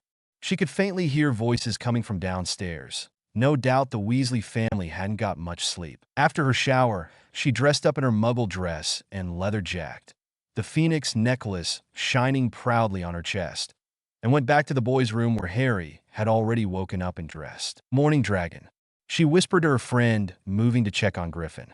Harry looked up from where he was tying his shoelaces and smiled fondly at her. "Morning, Phoenix. I was wondering where you had gone to. I was just taking a shower. That fight last night left all my muscles knotted up." "I know what you mean." Harry stood up and stretched out. Taking a place next to his friend, he looked down on Griffin too. "Should we wake Sleeping Beauty?" Phoenix chuckled softly, but a slightly parched voice answered, "No need, I'm already awake." Ron opened one eye and looked at his friends who were happily smiling at him. He rolled onto his back and groaned when he sat up. "Man, I feel sure we really need to update those necklaces." "What time is it?" "You have half an hour to get ready. Do you mind leaving the room for a moment, Phoenix?" "Of course not. I'll be waiting for you outside." The girl turned around and left the two boys alone. Dragon helped Griffin change into his comfortable, muggle clothes and helped him to the bathroom so he could get cleaned up, motioning for Phoenix that she could go in again. 5 minutes later, all were ready to go have breakfast. After making sure there was no one left in the common room, they all went downstairs and started to walk to the Great Hall, with Ron leaning heavily against Harry. To be continued. Author's notes. Thanks for all reviews. Surprises. Disclaimer: I don't own any of the characters. The betrayal. The mood in the Great was very subdued. All the Weasleys were looking pale and red-eyed. They had obviously been crying and hadn't got much sleep that night. All residents in the castle were now in the room, waiting for Dumbledore and Lupin, who were still in the hospital wing checking on Sirius. The only ones missing were Harry and Hermione, who had not been seen since they had taken Ron's body out of the Great Hall the last night. Everyone was sitting at the great table. Black hangings had replaced the normal crests of the houses. No one was talking, and the only sound was the occasional sob from Mrs. Weasley or Ginny. Finally, a few minutes later, Dumbledore came in, followed by a pale-looking Lupin. The old headmaster looked around and frowned. He took his place at the head of the table and turned to his right side where Professor McGonagall was sitting. "Has anyone seen Harry or Hermione?" The deputy headmistress shook her head sadly. "No had master. They are still locked up in the 6th-year sleeping room." Dumbledore looked sadly around the table and sighed. He stood up and began his speech. "My friends, it's with a sad heart that I have to acknowledge the death of one of the bravest students Hogwarts has ever seen. Ron Weasley proved through the 4 years he stayed here he was a true Gryffindor and possessed the power to become one of the greatest wizards alive. Even when for unjust reasons he was expelled of this school, he didn't let darkness overwhelm him, and with the help of his two best friends continued on with his life, helping others along his way. When he returned here, proving once again his bravery, he did all in his power to deal with the hurt and betrayal we had all inflicted upon him, trying in every moment not to hurt those around him, even if they had not showed such contempt upon him.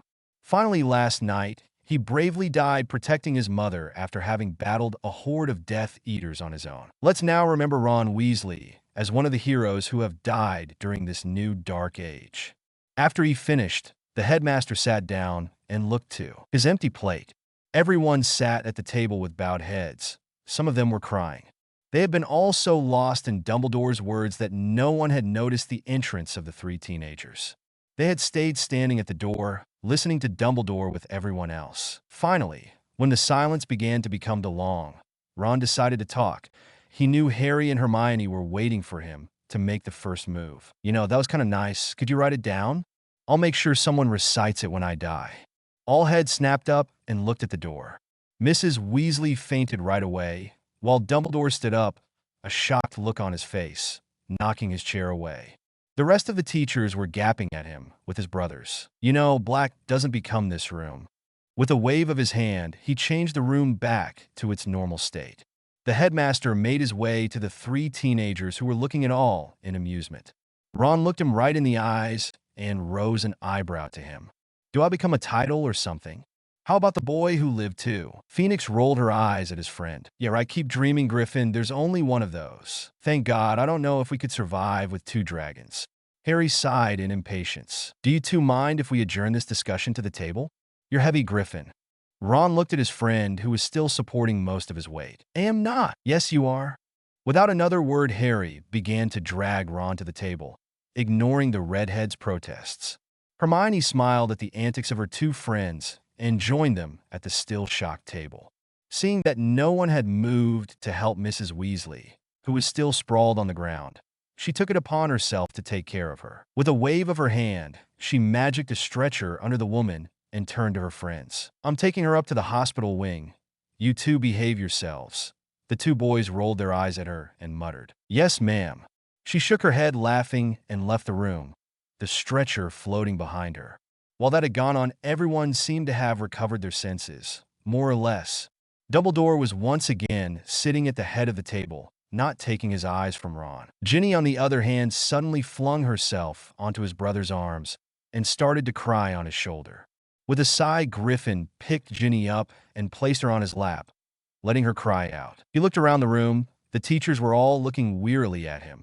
They were probably trying to decide if he was a Death Eater using Polyjuice Potion or the real thing. His father had his face torn between suspicion and hope, while his brothers were all looking at him in wonder and mistrust.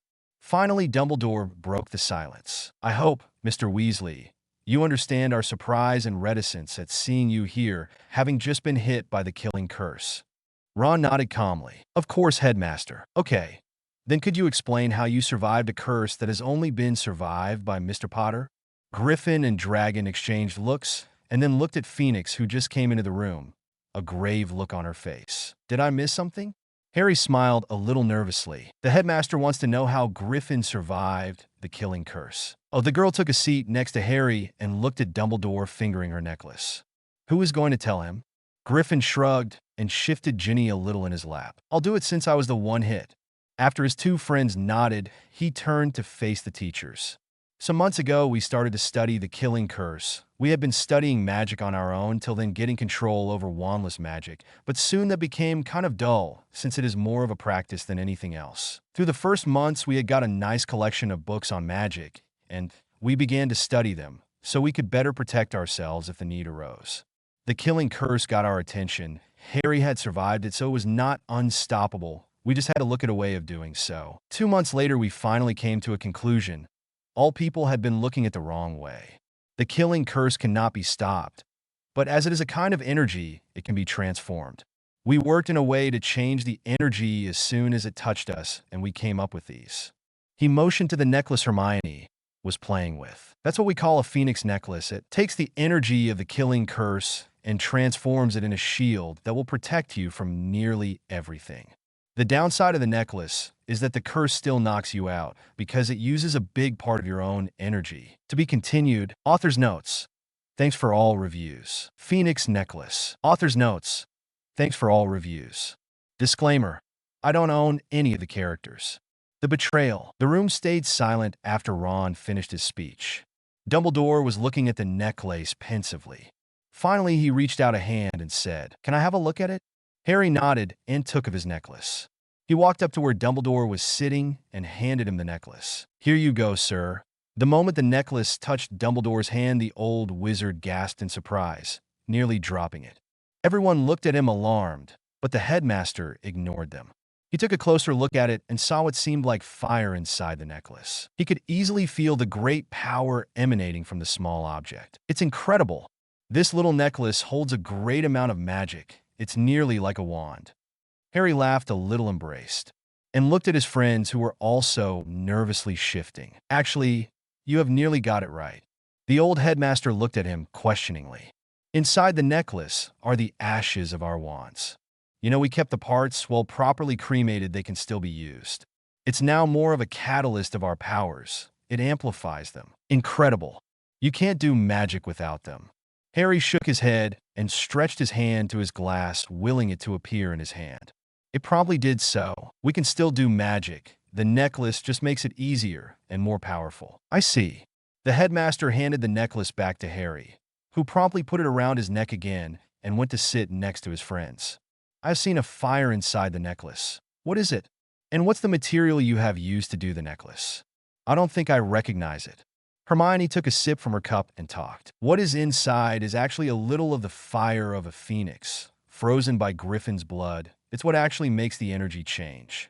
To hold that and the ashes, we needed something very strong and resistant to magic. We found it in the scales of a dragon. Interesting. So you have used your energy forms to do this? Assuming Ron takes the form of a griffin. The red-headed boy nodded. That's exactly so, sir. Dumbledore nodded once again. I'm also guessing there are a lot of spells around it. I could sense some of them. Others were just too complicated for me to identify. Yes, there's some spells, and they aren't that difficult, just a little disguise so they seem that way. Brilliant. Absolutely brilliant. Do you think you could make more of them? Harry shrugged his shoulders. Sure, but they wouldn't be that powerful. The wand's ashes really do a big deal in it, but it takes time to properly learn how to work them. That's okay. Harry, the protection is more than enough. The old headmaster stood up and looked around the hall. Everyone had been listening closely, not interrupting the headmaster's questioning. Now Dumbledore looked them over and smiled. If you three don't mind, I would like for the teachers to test you, to see at which level you are. The trio silently exchanged a look, and Hermione talked. Well, think about it, sir. A brief look of regret passed the headmaster. They still didn't trust them much, but then he pushed it back. They had every right to be suspicious. He smiled sadly at them. Very well. Tell me when you have decided. Now, if you excuse me, I need to go to the ministry to tell everyone young Mr. Weasley is alive and to take a look at the Death Eaters you caught yesterday. He stood up and turned to Lupin. Remus, where are Mundungus and Arabella? They went to search the forest this morning. They are looking for clues as to who put the Imperius on Sirius. Dumbledore nodded and turned to Harry. Talking about Sirius. Could you go talk to him, Harry? He has taken what happened last night very hard. He's nearly at the point of breaking. Harry looked at Dumbledore for some time, making the old man a little uncomfortable. You don't have to if you don't want to, it's just... Harry looked once again at his plate, who had now been filled with food. Don't worry, I was already planning on going. He could hear Lupin and Dumbledore sigh in relief, but decided to ignore it, centering all his attention on his breakfast. Dumbledore left the room, and everyone started to eat in silence. After a while, Harry finished, and he bent over Ron. Do you mind if I go to Sirius now, Griffin? The boy looked at him surprised. No. Why do you ask? Well, someone will have to help you to your room. Oh, don't worry if Phoenix can't manage. I'm sure one of my brothers can help. I don't mind that much. Harry saw that was not really true, but let it slip. He nodded grateful at his friend, stood up, and after giving Phoenix a quick hug, he left the room, followed quietly by Remus. When they arrived at the hospital wing, they saw Sirius was still sleeping in his bed.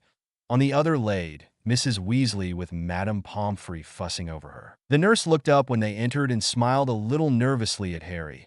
The boy didn't return the smile but nodded, and then took a seat next to Sirius's bed. To be continued, author's notes. Kind of pointless chapter. Oh well. Thanks for all reviews. Talking with Sirius. Disclaimer. I don't own any of the characters. The betrayal. Harry sighed and stretched out. It had been hours since he had come up, and Sirius was still not giving any sign of waking up. Mrs. Weasley had woken up 2 hours ago, and after being checked out by the nurse, she had stormed out of the room. Dragon guessed she was now fussing about Ron in the Gryffindor Tower. Sighing again, Harry stood up and moved to the window. Tomorrow was Christmas. With a little luck, it would be the most happy one yet. That was, of course, if he could talk some sense in Sirius's stubborn head. A soft sound got his attention. Harry turned around and looked at his godfather, who was right then sitting up. When Sirius woke up, all his thoughts were fuzzy. He felt like he had been sleeping for a long time. A headache was slowly starting to form, and he moaned a little. Carefully, he sat up and blinked a few times. Suddenly, he remembered all of what had happened. Unable to contain a sob, the man put his knees to his chest and leaned his head on them. He cried for a while, till he felt a gentle hand stroking his hair. Figuring it was Remus, he turned to the other man and buried his head in his chest. Strong arms embraced him, a comforting hand still running trough his hair. To say Harry was startled when Sirius started to cry would be an understatement. In all the time he had known the man, he had never seen him close to breaking down like that.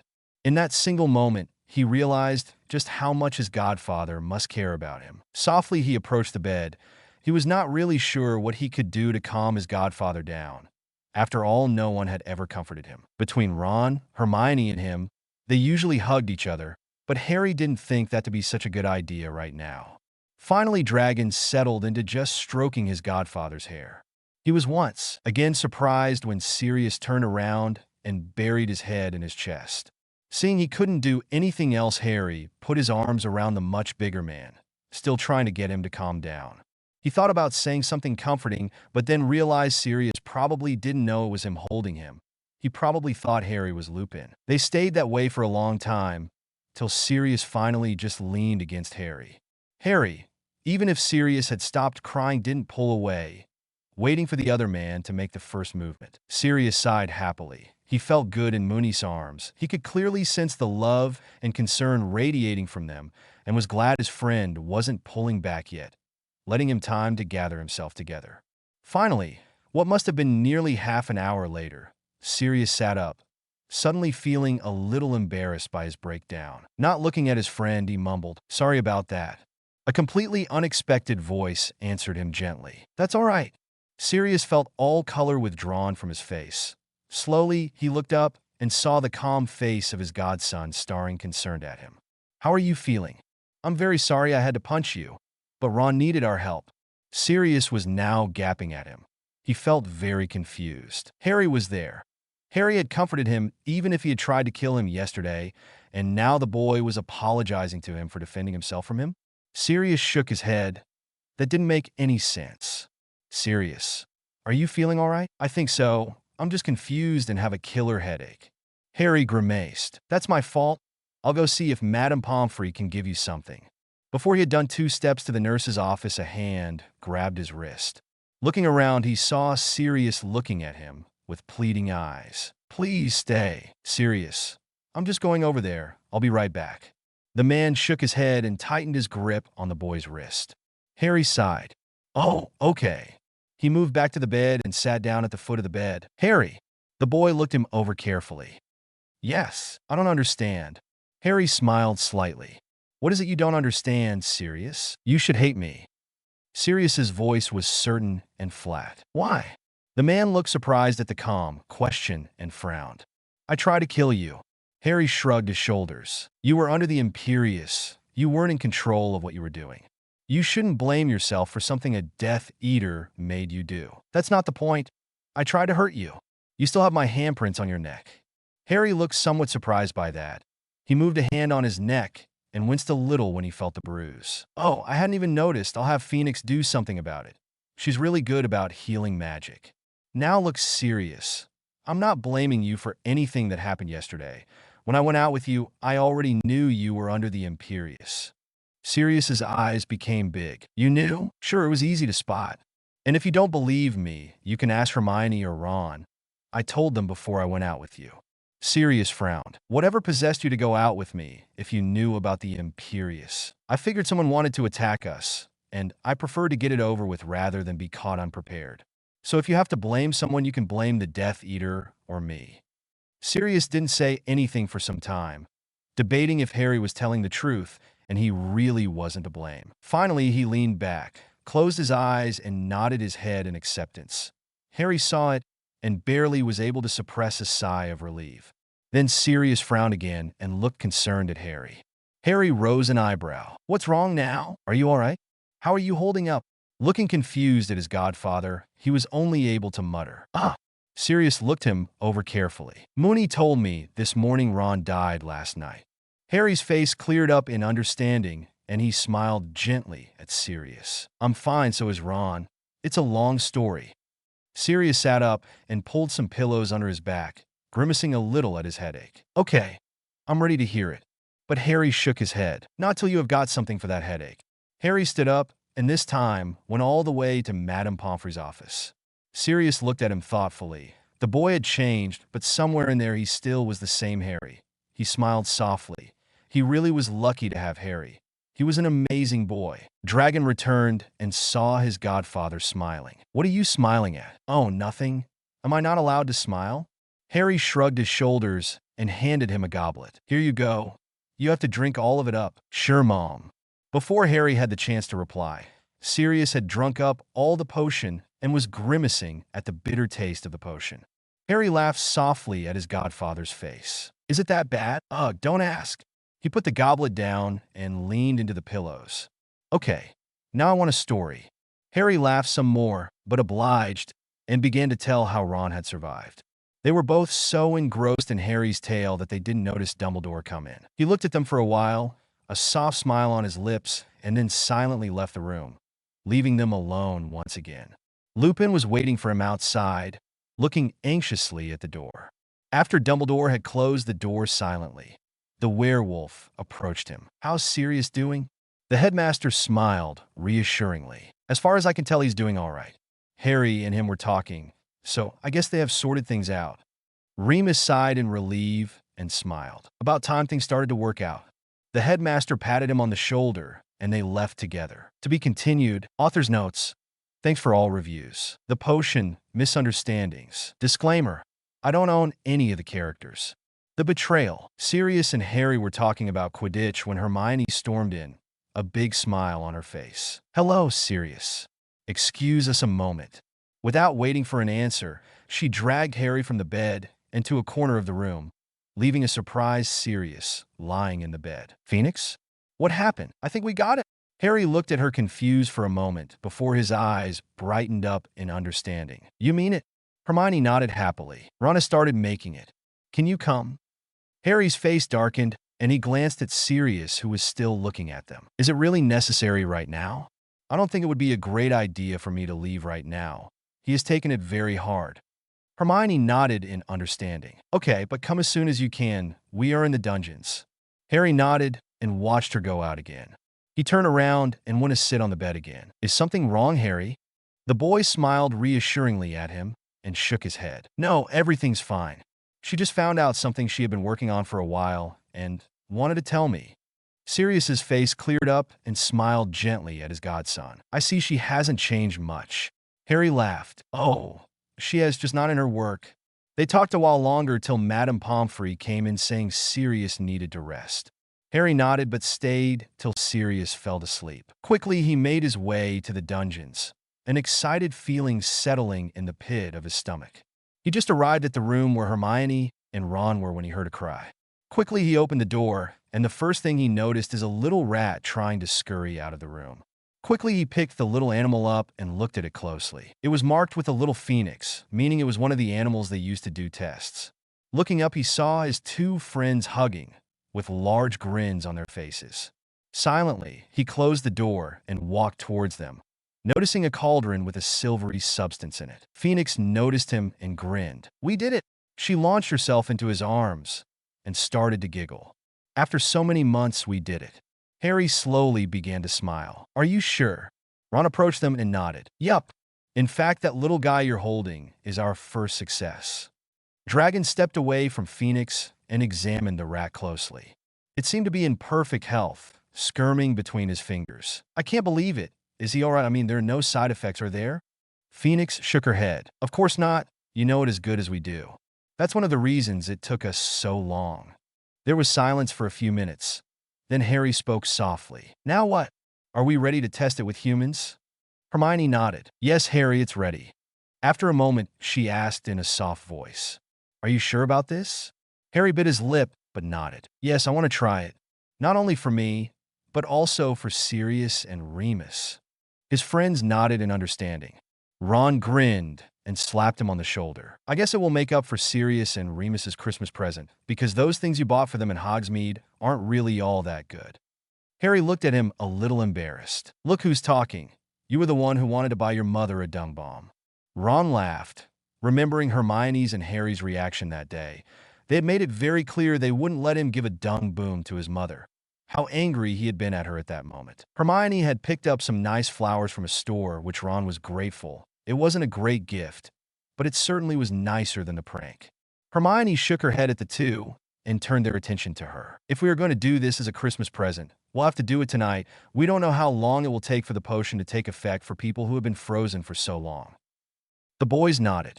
Harry looked at his watch and swore. Damn, lunch began 20 minutes ago. We might want to get to the Great Hall before they think we have disappeared again. Ron and Hermione nodded, and Ron put the remaining potion in a couple of vials, with Hermione and Harry sealing them securely. After they had finished cleaning up, they raced up the stairs and entered the Great Hall, who everyone was eating silently. Relieved looks crossed everyone's features when they saw them come in. The trio smiled radiantly at them, making most of the teachers wonder what they were up to. They sat down together on one end of the table and quickly ate, all the time discussing something about Muggle biology, trying to take their minds away from what they were about to do that night. While they were having their desserts, Remus came in and walked directly to Harry. He bent down over him and whispered, "Sirius had a nightmare. I've not been able to calm him down. Can you try?" Harry nodded quietly and then told Ron and Hermione he would see them later. He left the room followed by Remus, and silently, they made their way to the hospital wing. Remus decided it was better to stay outside and told him to call him if he needed anything. Harry nodded and went in. His godfather was curled up in bed, sobbing softly, with Madame Pomfrey looking over him, slightly exasperated. Harry motioned for her to leave, and for once, instead of complain, she did as he had asked. Quietly, Harry walked to the bed and sat down on it. "Sirius." The man looked up at him a little before turning around. Harry frowned. He had thought everything had been okay earlier.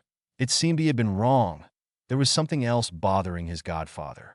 "Sirius, please. I can't help you if you try to ignore me. Leave." Harry looked slightly shocked, but didn't move. Patiently, he waited for the man to continue. "I said leave. You don't care. You can stop pretending."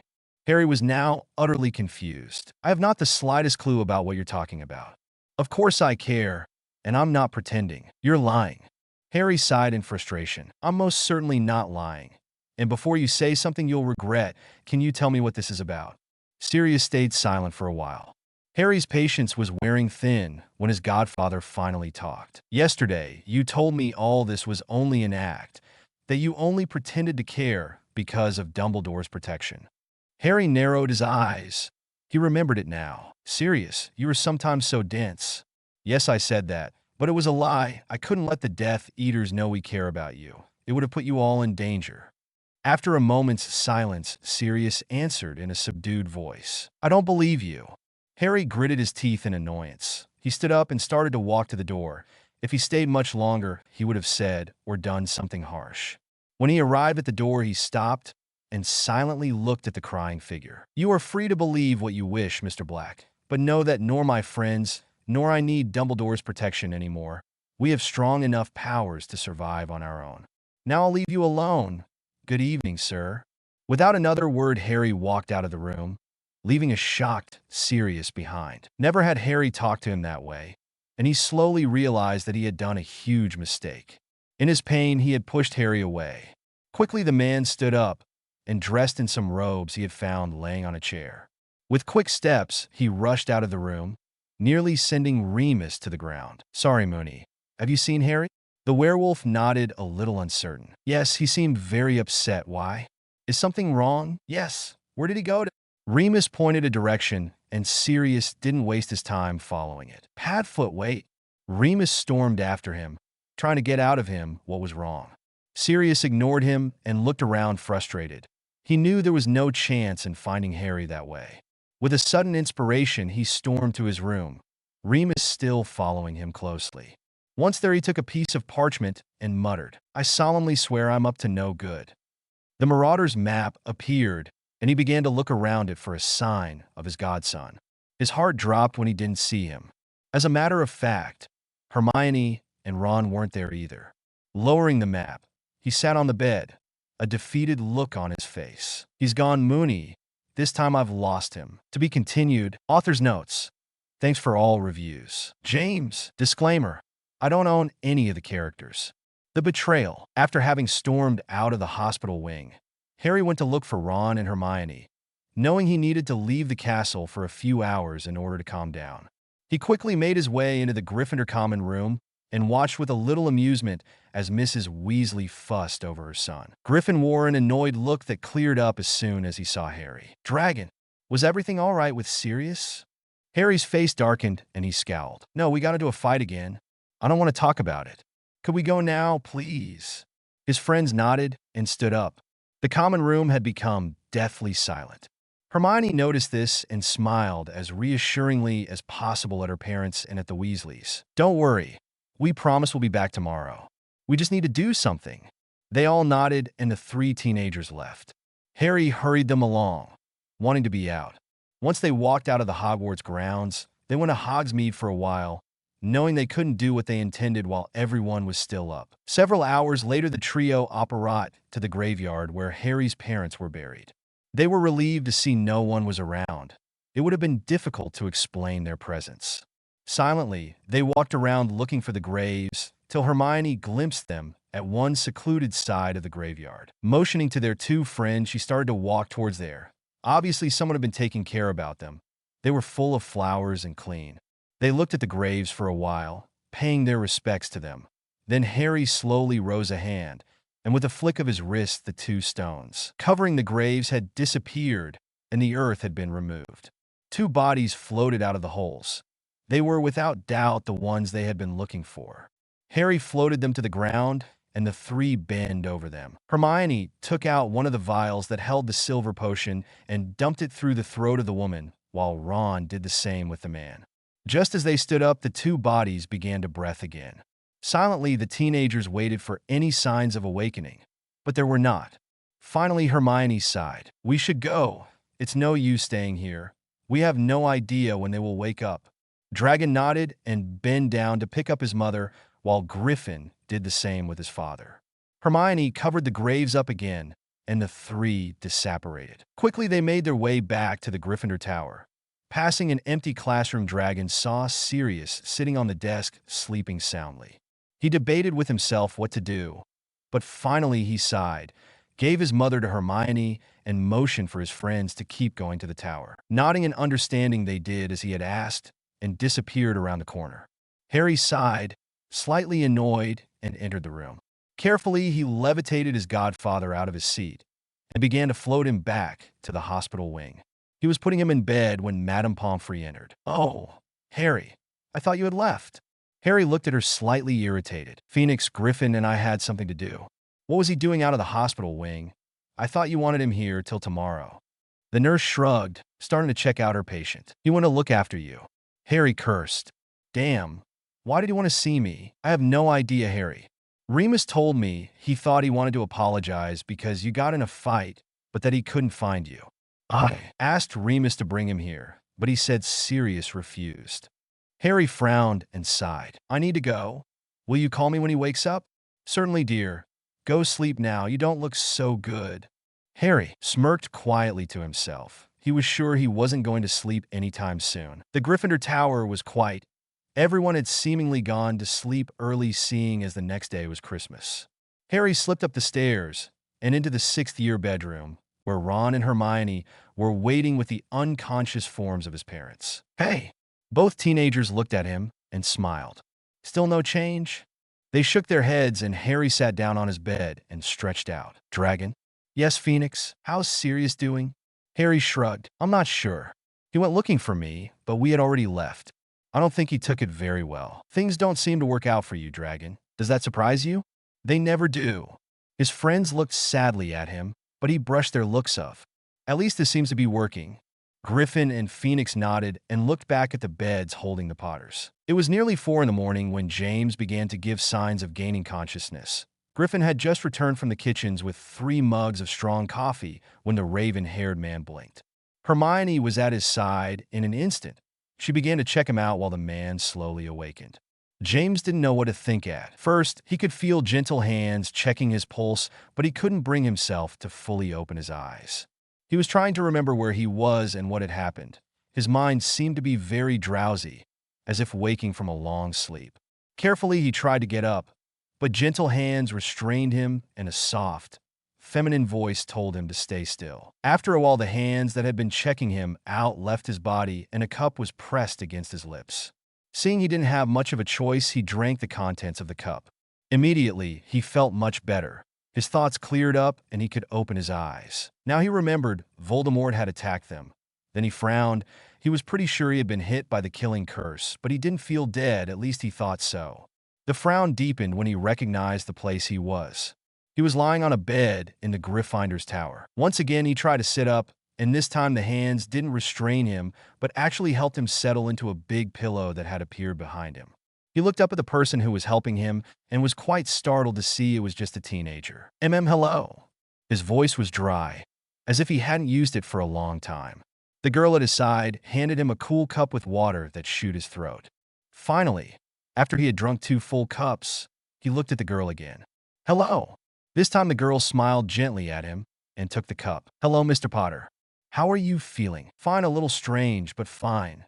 The girl laughed softly. "That's good to hear. And don't worry about feeling strange. After having been dead for 14 years, we couldn't expect less."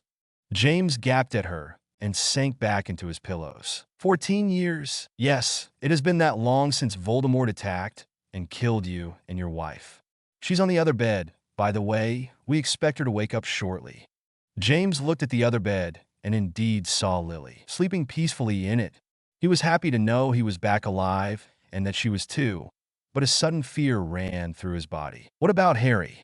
What has happened to my baby son? Someone laughed softly from the other side of the room, soon joined by a second voice and the girl. "Well, Mr. Potter, I would hardly call your 16-year-old son a baby, but he's over there, seems to be more comfortable in the shadows than at your side." An indignant voice sounded from where the laughs had come. "I resent that. I want to be at his side, just didn't want to shock him to death." A boy stepped out of the shadows and James felt his jaw drop.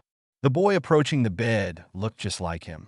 In the dim light of the room, he could barely make out his son's green eyes. "Harry." It was just a whisper, but his son smiled gently down at him before sitting on the bed. "Yes, I'm Harry, and these are my friends Hermione Granger and Ronald Weasley." A red-haired boy came from the shadows and joined the girl next to the bed. James looked at us briefly, but then centered his attention back at Harry. Slowly, he rose a shaking hand, and he gently caressed the boy's cheek, making him smile wider. Slowly, James drew his son into a hug. Harry didn't resist, and soon he was laying on the bed next to his father with his face buried in the man's shoulder, sobbing softly. To be continued. Author's notes. Thanks for all reviews. Lily. Disclaimer. I don't own any of the characters. The betrayal. Ron and Hermione stood at one side, smiling at the reunion, glad that his friend had finally a father. A few minutes later, Harry sat up and smiled at his father. James, although happy, was still looking rather confused. "Not that I'm not happy to see you, but I still don't understand. I mean, one doesn't return from death just like this." The teenagers laughed, and Hermione answered, "Oh, I assure you it was not just like this. We have been working on it for months, but I suggest you go back to sleep now. Tomorrow we'll explain everything." James looked ready to protest, but Harry didn't give him the chance. With a fluid motion, he took the pillow from his back and laid him down on the pillows. "Sleep." The man shook his head and closed his eyes. After all, he felt quite tired. Harry walked to his bed and sat down. "Well, Dragon, how does it feel having a father again?" Harry sipped on his coffee and answered, "I don't know, Griffin, it feels weird." His friends laughed a little. "Yeah, I guess it is. Well, at least you've had some warning. I can't imagine how Remus and Sirius will." "Harry." The three jumped startled and looked at the woman who was now sitting on her bed, looking frantically around. Hermione quickly sat up and walked to her side while Ron left the room to check no one had heard the shout. "Calm down, Mrs. Potter. Everything is all right. Where's my son? Where's my baby?" Lily was sobbing hysterically, and Hermione shared a concerned look with Harry. Luckily for both teenagers, James had awakened and had stumbled out of bed to join his wife. He took her in his arms and started to calm her down. Hermione withdrew and went to stand next to Harry. "Hush, Lils, everything is all right. We are safe. We are at Hogwarts." Lily wrapped strong arms around her husband's neck. "I thought you were dead." "In fact, I was, Lily. We have been dead for 14 years. Don't ask how it's possible we are back, because I have not the slightest idea." "What about Harry?" James smiled in the direction of his son and nudged Lily to look that way too. "Who do you think that is?" Lily looked at the direction pointed by her husband and froze. Standing there, next to a girl, was a nearly exact replica of her husband. "Harry." Her voice was a mere whisper, but the boy heard and smiled at her and nodded. He walked to the bed and sat down between James and herself. They both hugged their son, Lily crying softly in the young man's chest. After a while they drew apart, and Harry stood up again. "You should go to sleep now. It's nearly 6 o'clock. Breakfast will be in 2 hours." James slipped in the bed next to Lily, and they both laid down. A few minutes later, they were sleeping peacefully again. Harry yawned and rejoined his friends. "Well, guys, we did it." There was a great satisfaction in his voice, and his friends smiled largely at him. "Indeed, mate, indeed. What do we do now? Catch on some sleep?" "I don't know you guys, but I'm feeling bushed." Phoenix and Dragon nodded and slipped into their beds, hopping to catch at least some sleep. It was barely an hour later that a shrill scream woke them all up. Dragon was the first out of bed, soon followed by Phoenix and Griffin. James and Lily groggily sat up and looked at the door. A pale Madame Pomfrey was standing there, hand before her mouth, openly staring at the Potters. The teenagers relaxed, and Griffin, that was sleeping closest to the door, took Madame Pomfrey inside and closed the door behind them, hoping no one else had awakened. The poor nurse was mostly babbling about James and Lily being alive, and that it was impossible, that she was dreaming, and so on. "Madame Pomfrey." The nurse finally shut up and looked at Harry, who was now standing next to her. "Yes, they are my parents. Yes, they are alive. But could you please stop ranting? We don't want the whole castle to know it." "Harry." Dragon looked towards his mother, who was looking appalled at his rudeness. "Don't be so rude." Harry suppressed the urge to roll his eyes and mutter, "Whatever," and turned to the nurse, who was still looking wide-eyed at his parents. "Did you need something?" Madame Pomfrey snapped out of it and turned to Harry, still looking a little dazed. "Oh yes, of course, Harry. You asked to know when Sirius awakened." "He's awake?" Pomfrey nodded. Harry stood up and drew some clean clothes from his pack. "I'm going to the hospital wing. While I'm there, could you check on my parents?" Phoenix already did so, but I'm sure we could use your experience. Seeing what Harry wanted to do, Hermione took the nurse's arm and dragged her to the bed while Dragon dragged Griffin out of the room. On their way to the bathroom, they saw Charlie come down the stairs, a sleepy look on his face. "Did something happen? We thought we heard someone scream." "It was nothing, brother. Just Phoenix having a nightmare." Griffin's brother nodded and went up the stairs again while the two boys disappeared into the bathroom. While Harry changed his clothes, he talked to Ron. "Listen, mate, make sure Pomfrey calms down and promises to keep her mouth shut when she has finished checking them up. I think Phoenix has already caught on, but we need to keep it a secret for a while longer." "Don't worry, Dragon. We will make sure about it. And would you please stop fighting with Sirius?" Harry shot him a dark look, but didn't say anything. Several minutes later, they parted ways, and Ron went back into the room, while Harry went to the hospital wing. To be continued. Author's notes. Thanks for all reviews. Forgiveness. Disclaimer. I don't own any of the characters. The betrayal. When Harry and Ron had left the room, Madame Pomfrey began to examine Lily, still wondering how it was possible that she was alive. Hermione sat down on her bed and watched carefully what the nurse was doing, also keeping an eye for the door in case more unwanted guests came in. James finally was shooed out of the bed, and he went to sit on Harry's. He looked at the girl and asked, "Your name's Hermione, right?" The girl nodded and looked at him with a tired smile. "Could you tell me what day's today?" "Christmas." James looked slightly surprised. "All right." He stayed silent for a while before asking, "Shouldn't you be at home? I thought all Hogwarts students spent their holidays at home." Hermione tensed, and a cold voice answered from behind them. "We are not Hogwarts students. Nor Phoenix, nor Dragon, nor me go to this school anymore." Ron had come into the room and went to sit next to Hermione. James looked confused. He could sense there was something very wrong, but the two teenagers in front of him didn't seem willing to talk. Hermione and Ron were relieved when Madame Pomfrey called James over to be checked out. Lily stayed next to him, and Hermione took her chance and went to change her clothes in the bathroom. Harry walked silently to the hospital wing. When he came in, he immediately saw his godfather was no longer in the bed. Looking around, he saw him sitting in a chair in front of a window looking sadly outside.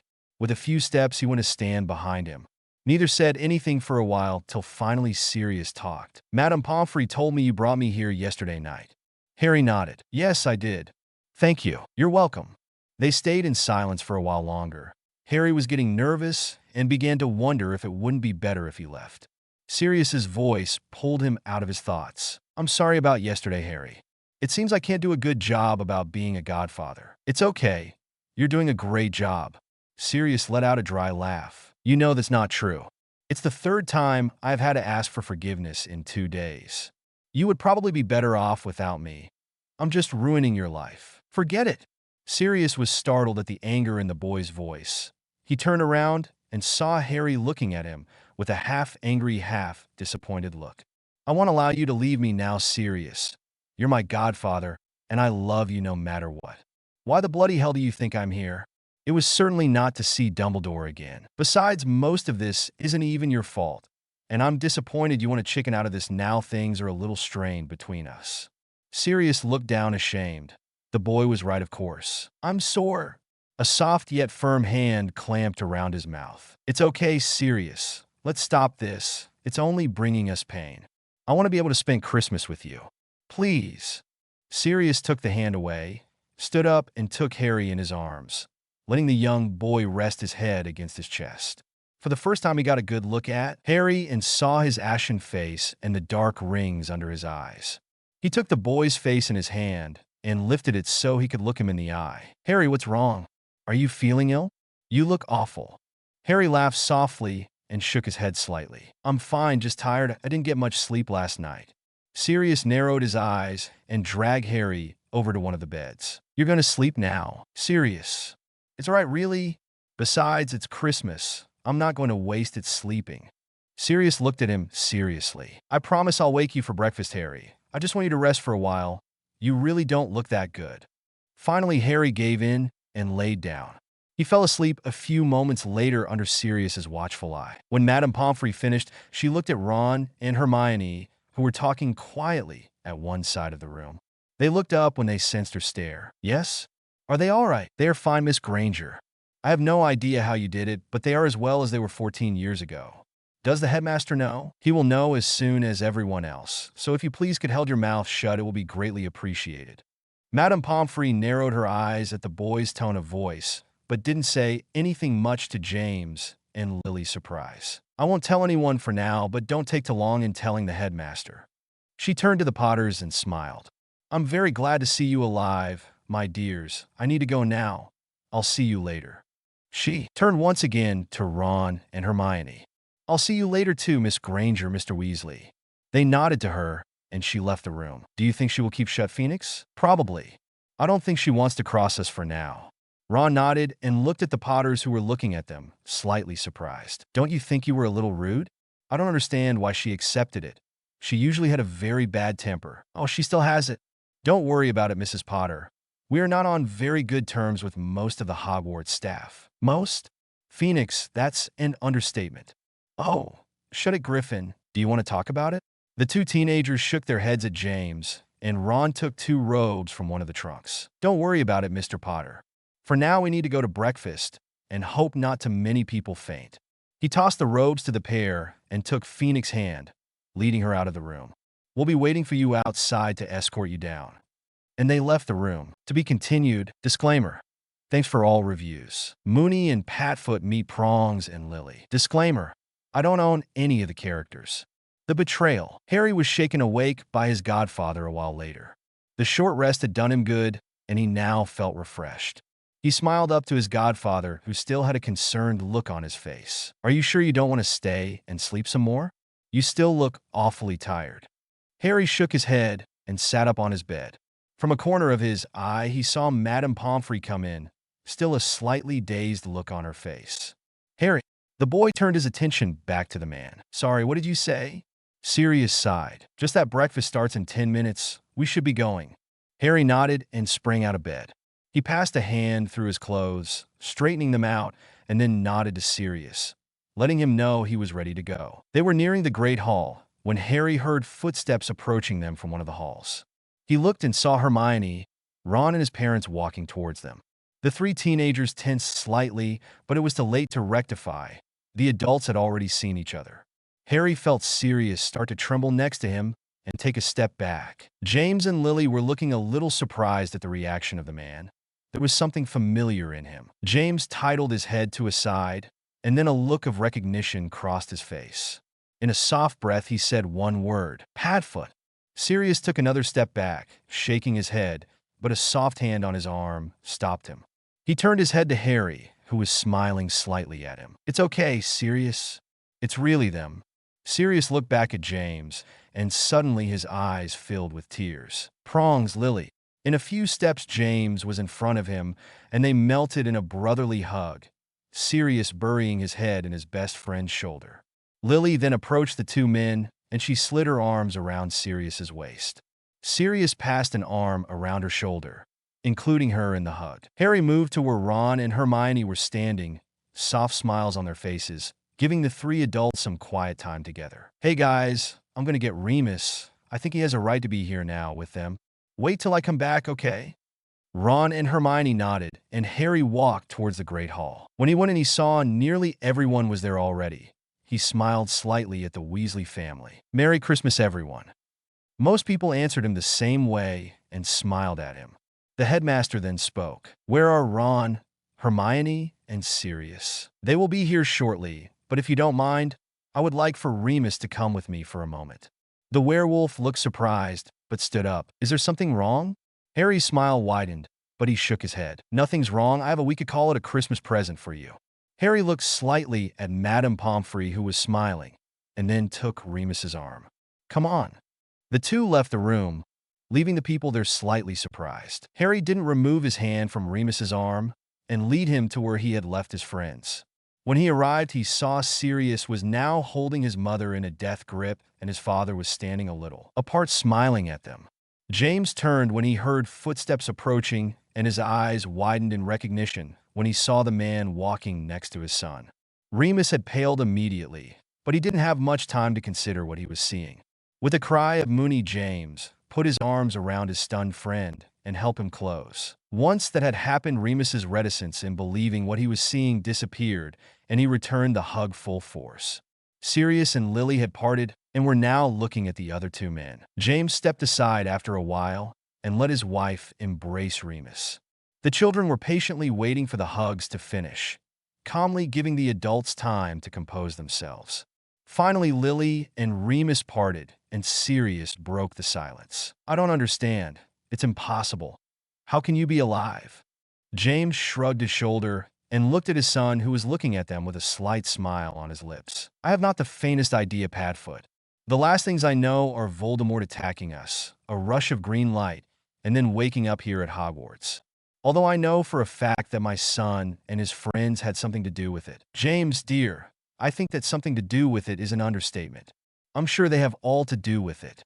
Remus and Sirius turned to the teenagers, who were still smiling amused. Remus rose an eyebrow and politely asked, "Care to tell?" Ron laughed and shook his head. "Not now. We are not about to explain things more than once, and since we know for a fact that Dumbledore will want to hear it all in detail, we will leave it till then. Besides, if we start now, we will not be having breakfast anytime soon, and Griffin's family was looking really anxious." Harry then turned and began to walk to the Great Hall again, flanked by his best friends, leaving it to the adults to follow them. James looked at his friends and smiled. Live was definitely looking up. He sensed there was much to tell. He was very surprised at his son's behavior. He was very different than he had imagined he would be, and he couldn't help wonder what exactly had happened through all those years. Shaking these thoughts out of his head, he put an arm around his wife and nudged Sirius, who was standing next to him. "Let's go. I want to see Dumbledore's reaction." "He doesn't know yet, does he?" Remus smiled happily from Sirius's side and said, "No, he doesn't." The three remaining Marauder plus Lily started to walk towards the hall, following Harry and his friends. To be continued. Author's notes. Thanks for all reviews. Breakfast. Disclaimer. I don't own any of the characters. The betrayal. The Great Hall was silent when Harry opened the door. Briefly, he wondered if he should give some warning, but decided this was part of his little personal revenge on Dumbledore, and just stepped inside, followed by Ron and Hermione. Quietly, they took seats at the end of the table and looked at the remaining people seated there with curious expressions. waiting to see their reaction.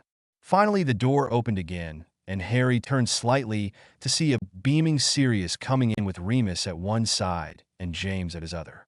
Lily was calmly walking next to her husband. Several gasps filled the stunned silence.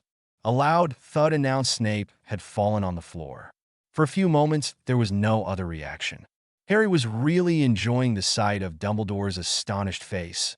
It wasn't often one could surprise the old headmaster. McGonagall's eyes were filled with tears while Hagrid was bawling his eyes out, head on the table. The other teachers showed mostly surprise, Flitwick springing in his high chair, while Trelawney bore a knowing look Harry wished he could wipe from her face. Finally, after Dumbledore had let the shock settle down, he talked. "It's impossible. They can't be the real Potters." Harry rose an eyebrow and looked at him. "You're telling me the people buried in James and Lily Potter's grave are not my parents?" Dumbledore looked at him intently, but finally answered, "Of course they are." Harry smiled and leaned back into his seat, looking as Snape brushed of his clothes. "Good. I was starting to get worried we had awakened the wrong people." McGonagall's head shot up. "You did this?" All three smiled sweetly at the hall and nodded. James, Lily, Remus, and Sirius moved and sat down at the table between the teachers and the trio. Dumbledore shook his head at the three children, but let the matter slide for now. "Well then, it's a real pleasure to have the two of you back here. I'm sure most of us have many questions, but they can be answered later. Now let's eat breakfast."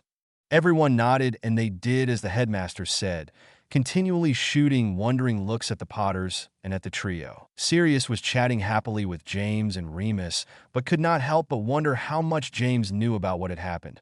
He had a feeling he didn't know much, else he wouldn't be talking this way with them, just remembering good memories from their days at Hogwarts. Lily smiled slightly at the Marauders. She knew she was included in their little get-together, but right now preferred to just look at them. She turned to her other side, where Harry was sitting in a deep conversation with his friends. She listened to it for a while, but her smile was fading while her brow frowned in confusion. "Harry!" The boy was startled out of the conversation and looked at his mother questioningly. He hadn't noticed she had been listening. "No offense, sweetheart, but what were you three talking about?" Harry smiled a little nervously, but answered, "Oh, just chemistry. We have to make a project due after holidays, and we have been putting it off for a while." "Chemistry? Isn't that a Muggle lesson?" Harry shrugged his shoulders and nodded. "I didn't know Hogwarts taught it." Hermione put her glass down and looked calmly at Harry's mother. "That's because they don't. We go to Greenings. It's a very exclusive Muggle school. Only people with top marks can get in there." Lily's eyes narrowed. "A Muggle school?" She then turned to her son. Harry, are you a squib?" At her uncertain voice, Ron burst out laughing, attracting the attention from all the table. "Harry Potter, the boy who lived, Voldemort's enemy number one, a squib? Now I've heard everything." Phoenix and Dragon rolled their eyes at their friends, but finally gave in and joined his laughter. James was looking from his wife to his laughing son. "Darling, why did you think Harry was a squib?" Lily was blushing slightly and bore an annoyed look on her face. "If you're not a squib, could you please tell me why you go to a Muggle school when you should be going to Hogwarts?" The hall grew silent. Harry looked at his mother calmly and answered, "I was going to Hogwarts till in my 5th year Voldemort framed me, Griffin, and Phoenix. We were expelled and were about to be taken to Azkaban accused of murder." Harry looked around the room. "About a month back the truth was found out, and we are now here trying to patch things up." Lily and James were shocked. James turned to his friends and looked at them disbelieving. Sirius and Remus shifted nervously under his glance. "No one helped you? No one? None of the teachers?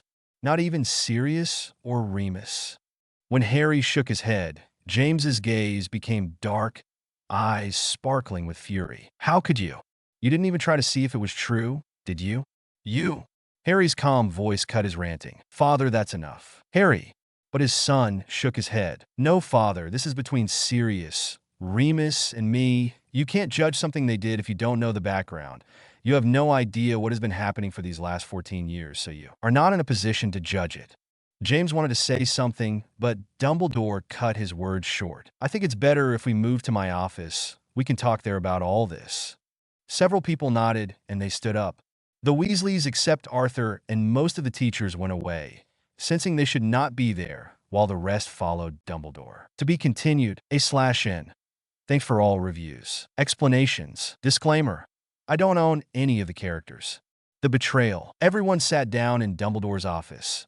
Harry chose a seat next to Sirius. He didn't want the man to think he would leave him alone now his parents were back. Besides, he didn't wish to be next to his father when he found out what had happened. Not only to him, but also to Sirius. As far as he could tell, the man had quite a temper. At his other side sat Hermione and next to her Ron, leaving the other two seats for his parents. Remus sat next to Sirius while everyone else took places behind them.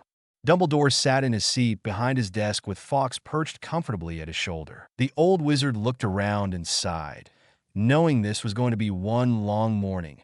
Not exactly what he had expected on Christmas Day. Finally, when everyone had stopped moving around, he cleared his throat and started to talk. I'm sure you have lots of questions, James and Lily, but first I would like for Miss Granger, Mr. Weasley, and Mr. Potter to tell us how this came to be. The teenagers looked at each other, and Harry nudged Hermione to be the one to talk since she would be able to do a better job of it than Ron or he. The girl nodded and started her explanation. We have told you before we have been studying the killing curse for the last months. After finding the way to stop it, we wanted to get further with it because we had discovered a little fact everyone else had thought unimportant. When someone is killed by the killing curse, their bodies die. As such, they should decompose, but we have proof enough that it doesn't. That's in no way natural, and we began to look for a reason for that phenomena. It took us several weeks, but then Ron found a possible theory. She paused, smiling at Ron, but then continued. You may not know this, but Ron here is good at physics, really good. Reading through some books, he found theories about how the human body can be kept alive for long periods of time if you freeze the cells. Some people with incurable diseases have been put under this frozen sleep in hopes that in the future they will be able to heal them. We thought that could explain why the bodies didn't decompose, and we started working on something that could pull the people of that frozen sleep. Finally, last week, we found a possible way of doing it. We have been working at it almost non-stop since then, and yesterday we brewed the potion. Hermione took out one of the little vials they had used the night before and put it on Dumbledore's desk. This is what we have dubbed as the Vitae potion. It awakens people from the killing curse, just as it did with James and Lily. Hermione sat back in her chair and looked around. Most people was looking at her impressed. They couldn't understand how these 16-year-olds had been able to pull off things that adult wizards had spent years trying to figure out. Finally, James broke the silence. That was all very nice, but he had more pressing matters at this time. He needed to know what had happened to his son. So he looked at Dumbledore and spoke. That's all very impressive, and I'm sure it'll do lots of good in the future, but I have more pressing questions. I want to know exactly why my son was expelled, and I want to know now. I also want to know what has been going on. Dumbledore sighed, knowing that James had a right to know, but also dreading the other man's reaction. With a calm voice, he started to speak. He told James and Lily all that had been happening since their deaths, about how Sirius had been framed and how Harry had been put into Dursley's care and then came to Hogwarts. He told them about the years their son had spent attending school and trying to dodge Voldemort. Finally, he started on the 5th year of the trio. It had barely been 2 weeks when horrible news reached me through the minister. A village near London had been attacked by Death Eaters. That was a common occurrence by then, but the most terrible news was that the leaders of the attack had been recognized without doubt. They were Harry Potter and his 2 best friends, Hermione Granger and Ronald Weasley. At first, not the staff, nor me, wanted to believe that that was true.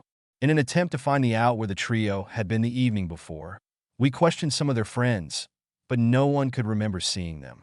I talked with some of the people involved in the attack, and there was no doubt about the identity of the leaders. I had no reason to believe that what they had told me was true.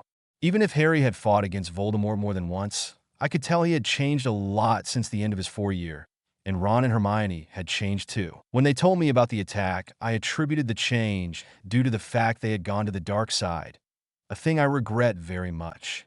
The old wizard looked down on his table and continued his story. Fudge insisted on their immediate imprisonment in Azkaban, and I agreed. I still can remember their disbelief and confusion when they were told. I had already warned their families, and they were all there when their wands were snapped. Even Sirius had managed to get there, but no one did anything to help them. The Aurors dragged them away, but then something happened. I'm still not able to explain it, but I think something inside Harry snapped.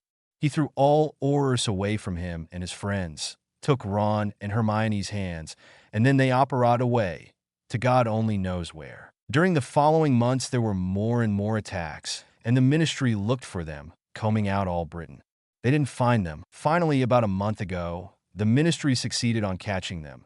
At least they caught the ones who had been attacking, and they were most definitely not Harry, Ron and Hermione, but rather Lucius Malfoy, Narcissa Malfoy, and Peter Pettigrew using Polyjuice Potion. After that, the room stayed silent. The three teenagers were looking ahead with closed expressions on their faces. Sirius had buried his head in his hand, relieving the day his godson had been accused. James and Lily, on the other hand, were completely stunned. They weren't sure what to think.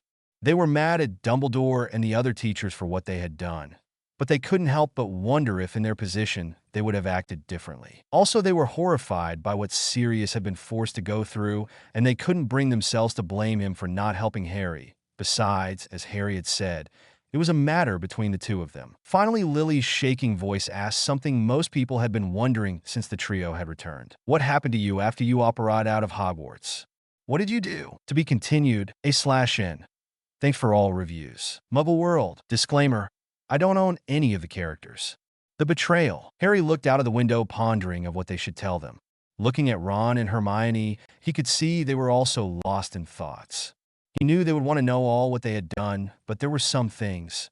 Harry shuddered and gripped his wrist tightly, an unconscious motion he had had ever since that day. Shaking his head against painful memories, he began to talk. "When we operated out of Hogwarts, don't ask me how we got past the anti-apparition wards, because I don't know. We found ourselves in London, not far away from the Leaky Cauldron.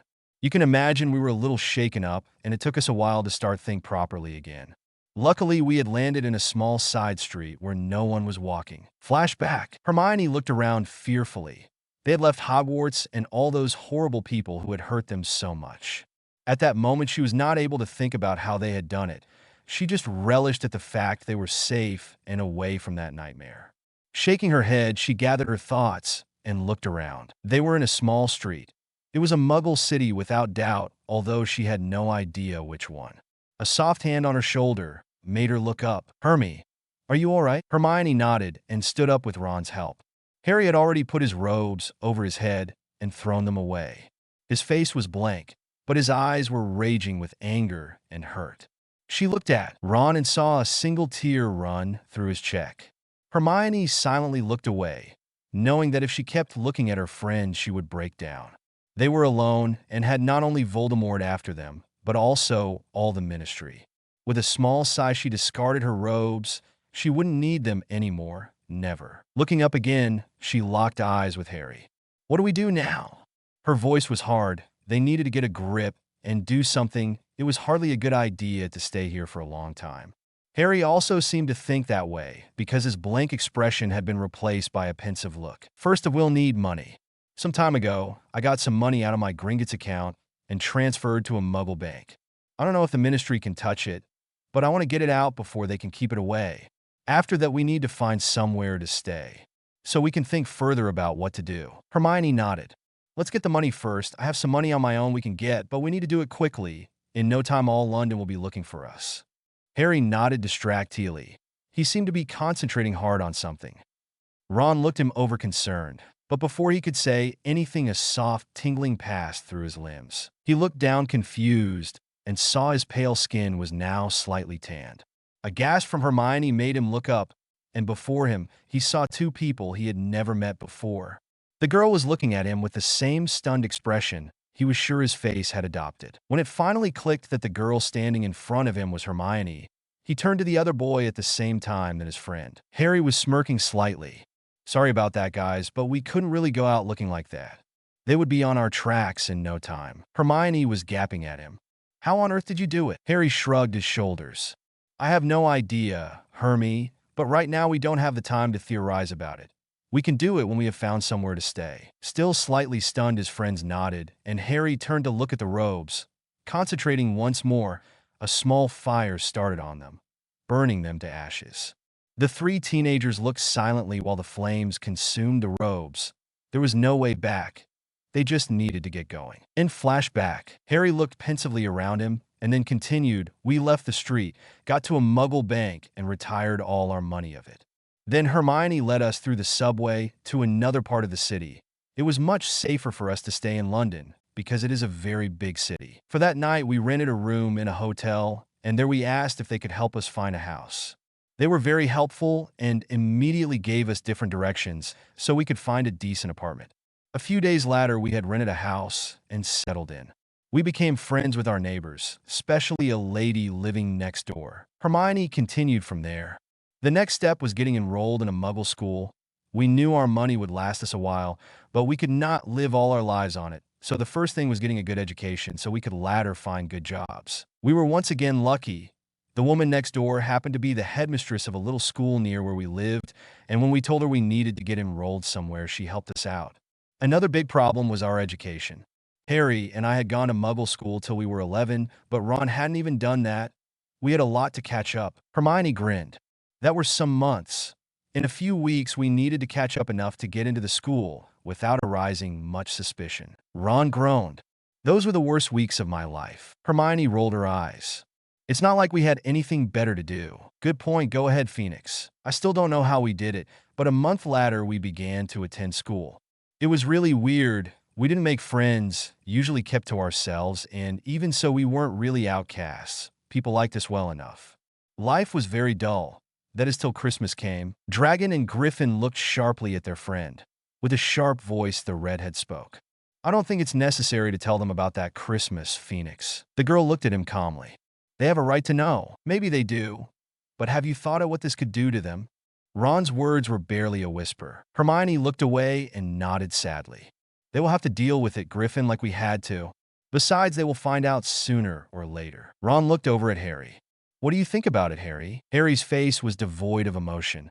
He couldn't imagine how this could hit their family. Finally, he spoke. I don't know if it's the right moment to tell them that. It never will be the right moment. Harry looked at Phoenix and then nodded. I guess you were right. Go ahead then, but please don't get into the much details. With a last glance at Ron, who was looking out of the window, she turned her attention to the other people in the room, perfectly aware that what she was about to tell would hurt them. They were looking at her worried, half dreading what she had to tell them. In a soft voice, she resumed her story. I said our life was dull, but they were also depressing. The longer it went, the more hope we lost. Then at Christmas, she choked a little, her eyes unfocused as if she was reliving a memory. At Christmas, we decided to end it all. We decided to kill ourselves. To be continued, A/N. Thanks for all reviews. Last Christmas. Disclaimer. I don't own any of the characters. The betrayal. Flashback. Harry had been the first to wake up that day. They hadn't bothered to do anything to celebrate the holidays. Without their families, it didn't hold any meaning.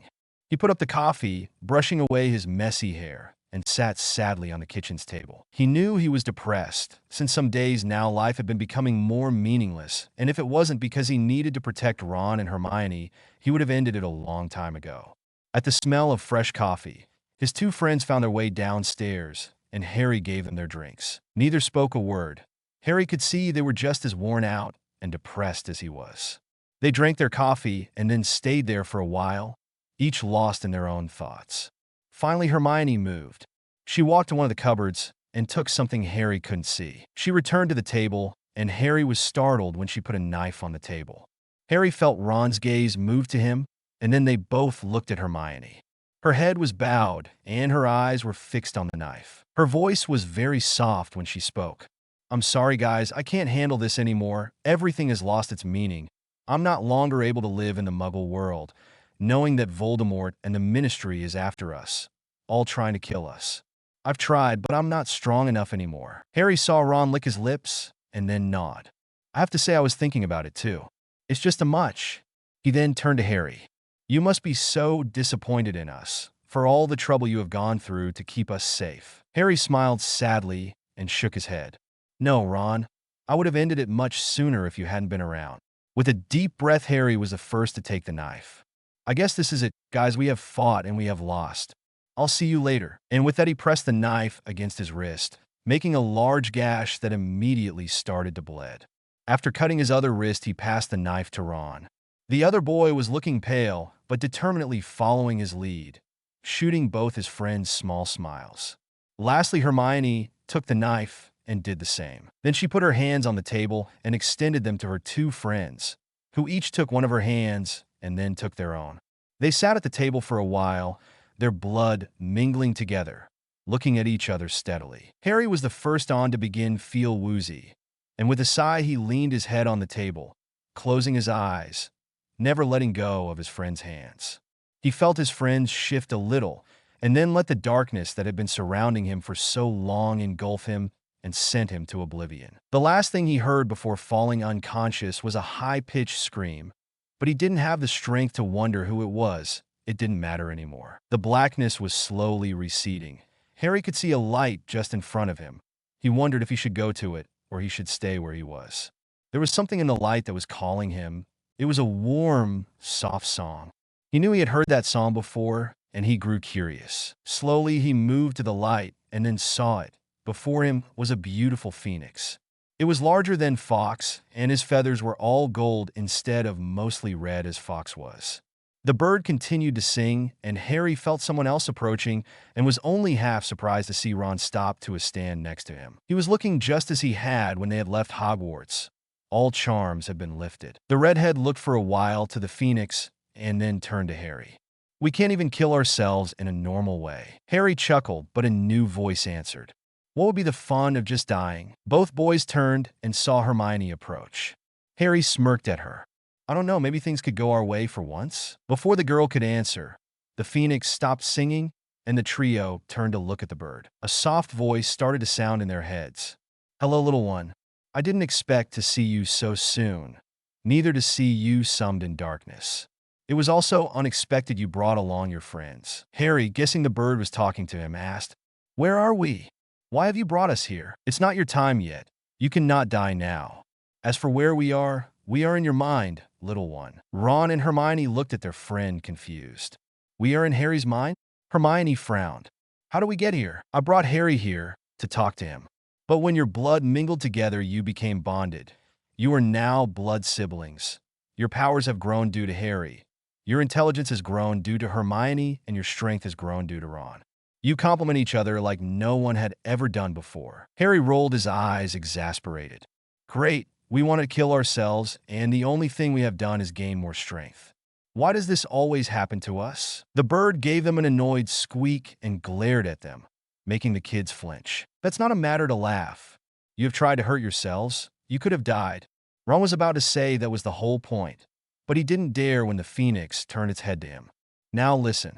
You, Harry, were destined from the beginning of life to become the light, to lead the wizards to peace. Now you have been joined in that path by your friends. You three will be the ones to end Voldemort's reign now and forever. That's why I'll give you a gift. It will help your growing powers in ways you can only start to appreciate. You must know how difficult it is to become an animagi, especially a magical creature.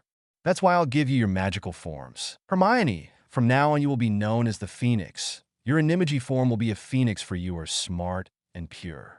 Ron, you will be known as the Griffin, and that will be your form, because you are strong and graceful. Finally, little one, you will be the dragon. A magnificent golden dragon will be your animagi form, because of all creatures, dragons are the most powerful and full of life." 3 lights shot out of the phoenix and enveloped the 3 children who had been listening in awe at the bird's words. Harry could feel his body stretch. It wasn't very painful, but it felt weird. When he dared to look again, he was startled to see he had grown.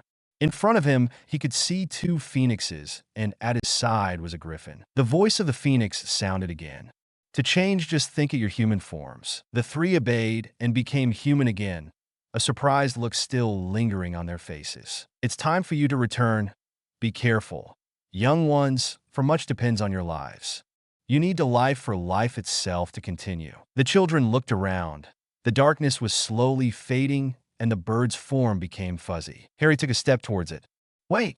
We can't go back. It's driving us insane. Just find things to focus on. That you're no longer part of the wizarding world doesn't mean you have to give up on your magic. Learn all you can about the powers you possess. Look for new things. There are a lot of them that have not been discovered yet." Harry wanted to say something else, but he couldn't as a bright light enveloped him. To be continued, /n. Thanks for all reviews. Fights. Disclaimer. I don't own any of the characters. The betrayal. When Harry opened his eyes, he immediately knew he was in an hospital. It was easy to guess due to the white all around him. Weakly, he looked around, spotting his best friends laying in two beds next to him, and was mildly horrified to see their disguises had faded. Though on closer look he could clearly see they were somewhat different than 3 months ago. Not only physically, but also their presence had changed. He could sense an aura of power surrounding all of them, ensuring their secret and keeping them safe. The door on the far end of the room suddenly opened, and a blonde woman came in. She looked mildly surprised to see him awake and rushed to his side. "Hello, dear. My name's Dr. Jansil, but you can call me Yvonne. You have been here for nearly a week now. We really were afraid you and your friends weren't going to survive." While she talked, she had put a thermometer in his mouth to take his temperature. After a few minutes, she took it out, scribbling something on a paper, and then took his wrist. Harry saw for the first time they were bandaged tightly, little red spots starting to cover it. Efficiently, the doctor removed the bandages, and for an instant Harry was able to see the red marks adorning his pale wrist. Quickly, the doctor covered up his wrists with clean bandages and moved to his other hand. Harry wasn't looking at her anymore. He didn't particularly enjoy the sight of his cut, open wrists. After she had finished, she moved to the head of his head and looked down on him. "Your name's Harry, am I right?" Dragon just nodded. He wasn't really in the mood to talk with anyone. "Harry, do you understand what you and your friends did?" Harry looked at her a little amused and calmly answered her. "We tried to kill ourselves, but someone must have found us before we died." The doctor nodded. "Your neighbor, Professor Vilge, found you. She had come down to wish you Merry Christmas since you don't have any family. She was quite distraught about what she saw." Harry looked a little sad. Once again, they had hurt people without really meaning to. Before he could answer, Ron stirred in his bed, and Dr. Jansil moved to check him out, and then quietly talked to him for a while. Just when Hermione was waking up, Harry fell asleep once again. In flashback, Dumbledore's office was deathly silent. Sirius had buried his head in his hands and had curled up in his chair. Mrs. Weasley was sobbing horrified on her husband's shoulder, while the man looked at his youngest son stunned. The other Weasley children were now hugging each other tightly, trying to give each other the comfort they needed. Remus's face was expressionless, but his normal gentle eyes were now haunted, as if he was remembering something. Dumbledore and the few teachers that were in the room sank back into their chairs. The old wizard's eyes were dull, and he looked older than he had ever been. James and Lily had just entered a state of disbelief. Too much had happened for it to sink in. The only thing they knew was that their son had been hurt and that these people were at fault. Suddenly, James leaped up from his chair, rushed to Sirius, and roughly put him on his feet. His face was enraged, his blue eyes glittering dangerously. Sirius was looking at him sadly and was not that surprised when his best friend punched him square on his face. "How could you? You bastard. You said you would take care of him. You promised." James rose his fist again to punch him. Sirius hadn't moved from the ground, laying there with his eyes closed, tears trailing down his cheeks. The fist was quickly lowering when a strong hand grabbed James's wrist. Looking up, he saw the calm, somewhat annoyed face of his son. "Do you mind? I don't like people punching my godfather, even if it's you." James turned to face him completely. "He betrayed you." Harry looked at him calmly. "And how do you know, dear father, that you would not have done the same if you had been here?" James was looking murderously now, but instead stormed out of the office with Lily right behind him. Harry sighed and rubbed his eyes. "You know, Dragon, your relationship with your parents isn't going to improve if you keep telling them to not get involved." Harry looked mildly annoyed at Ron. "It's not that I don't want them to interfere. It's just I don't want them to fight my battles. I have done so for a long time, and I can't just change the way I act out of the blue. Besides, I still insist this is between Sirius and myself, and my parents shouldn't try to judge someone till they fully understand what's going on." Harry then turned around and looked sadly at Sirius, who was still laying on the ground, Remus kneeling next to him. Harry walked to him and knelt, putting a hand on his shoulder. "Sirius." The other man only shuddered, not even opening his eyes. Harry looked up at Dumbledore. "I'm sure we can finish this conversation on another occasion." It was more a statement than a request, but the headmaster nodded anyway. He seemed to be sunk in thoughts. Ron went to his family and gently guided them out of the room so they could talk quietly. They were followed closely by Hermione and her parents. The teachers also began to leave, mumbling goodbyes to Harry as they passed. Finally, only Remus, Sirius, Dumbledore, and himself remained in the office.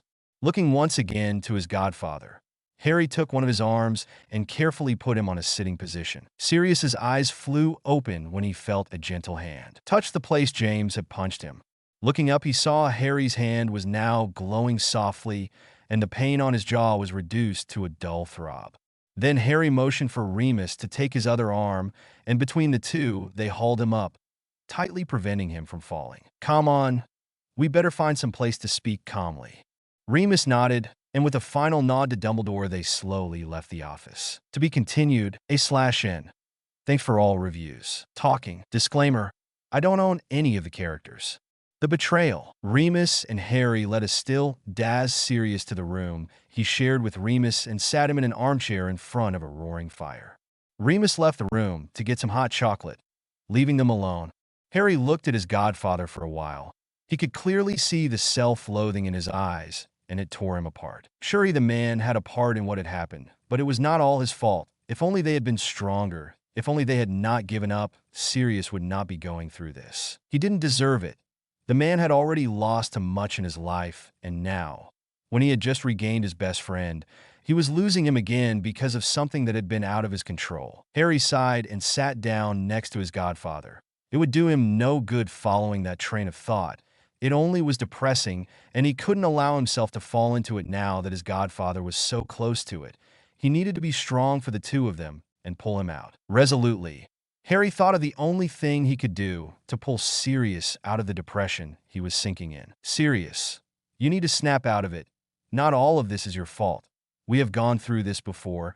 You cannot keep blaming yourself over this." Sirius's voice was emotionless when he spoke. "Leave me alone, Harry." The boy sank back into the couch. "Sirius." His voice was soft, almost pleadingly, but at the moment he didn't care. He needed to let the man know he needed him. At the tone of voice of his godson, the man looked up, his concern for the boy drowning all his other feelings. "What's wrong, Harry?" Harry looked at him and was startled to notice there were tears in his own eyes. He suddenly felt as sad and alone as he had felt so long ago. "Please, Sirius, don't do this to me. I need you to be there for me. I can't go on without your help. Last time I nearly didn't survive. Please." Sirius looked at the boy. Suddenly he looked so small and vulnerable. Nothing like the boy that had just stand up against his father to protect him. All the feelings of hurt and guilt that had been muddling through his mind disappeared and were replaced by the sudden urge to comfort and protect his godson. But still there was something that held him back. "Harry, why don't you go to James? I'm sure he would be very glad to help." The boy shook his head furiously, tears trailing down his cheeks. "He doesn't understand, and I don't know him. As much as it hurts to say, you are much more my father than he is." Sirius thought about protesting, but sensed it wasn't the right moment, and instead Drew did the only thing he could think of. Gently, he picked Harry up in his strong arms and enveloped him in a comforting hug, letting the child sit in his lap and lean against his chest. Harry finally let his loneliness get out and cried against his godfather, feeling the man's concern for him. When he looked back up, he saw Sirius was looking at his hands and cringed. The man didn't seem to notice and took one of his hands in his. Looking up, he softly asked, "Can I look at them?" Harry looked away but nodded, allowing Sirius to put up the sleeves. He didn't look, he didn't need to. He knew perfectly well what was under his sleeves. Long, white scars had replaced the blood-red cuts. He knew that just as his scar, they would stay there forever, so he could remember that day. Sirius had put down his sleeve again and hugged him more closely. "I'm so sorry, Harry. It's not your fault." "Yes, it is." Harry sighed. "Okay, some of this is your fault, but not all, and you know it, so please stop blaming yourself and instead help me." Sirius thought about it for a while and then nodded. For the first time since Hermione had told them their horrible secret, he felt a little happy. Harry still wanted him. They stayed in silence till Remus came back. Harry suspected he had stayed away for that long, to let them have some time together. The three of them talked for a long while, Harry telling them in more detail the things he had done in the Muggle world, but he refused to talk about what had happened after they had gone out of the hospital. He wanted to tell that when everyone was together. A knock startled them out of their talk. Remus looked over curiously and invited whoever was outside to come in. They were all surprised when James came in. He had an ashamed look on his face when he looked at Sirius.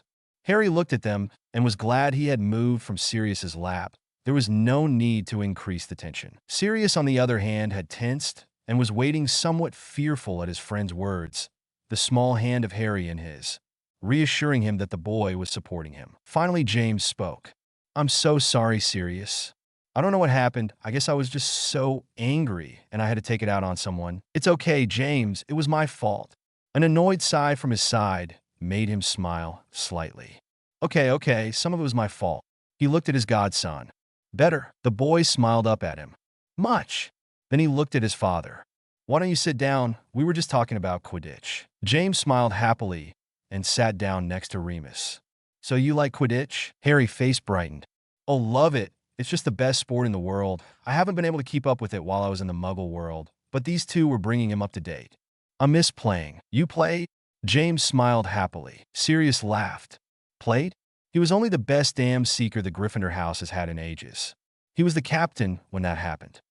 He seemed sad for a moment, but then pushed it aside and began to tell James all about his godson's deeds on a broom, making Harry blush. To be continued, /n. Thanks for all reviews. Betrayal. Disclaimer. I don't own any of the characters.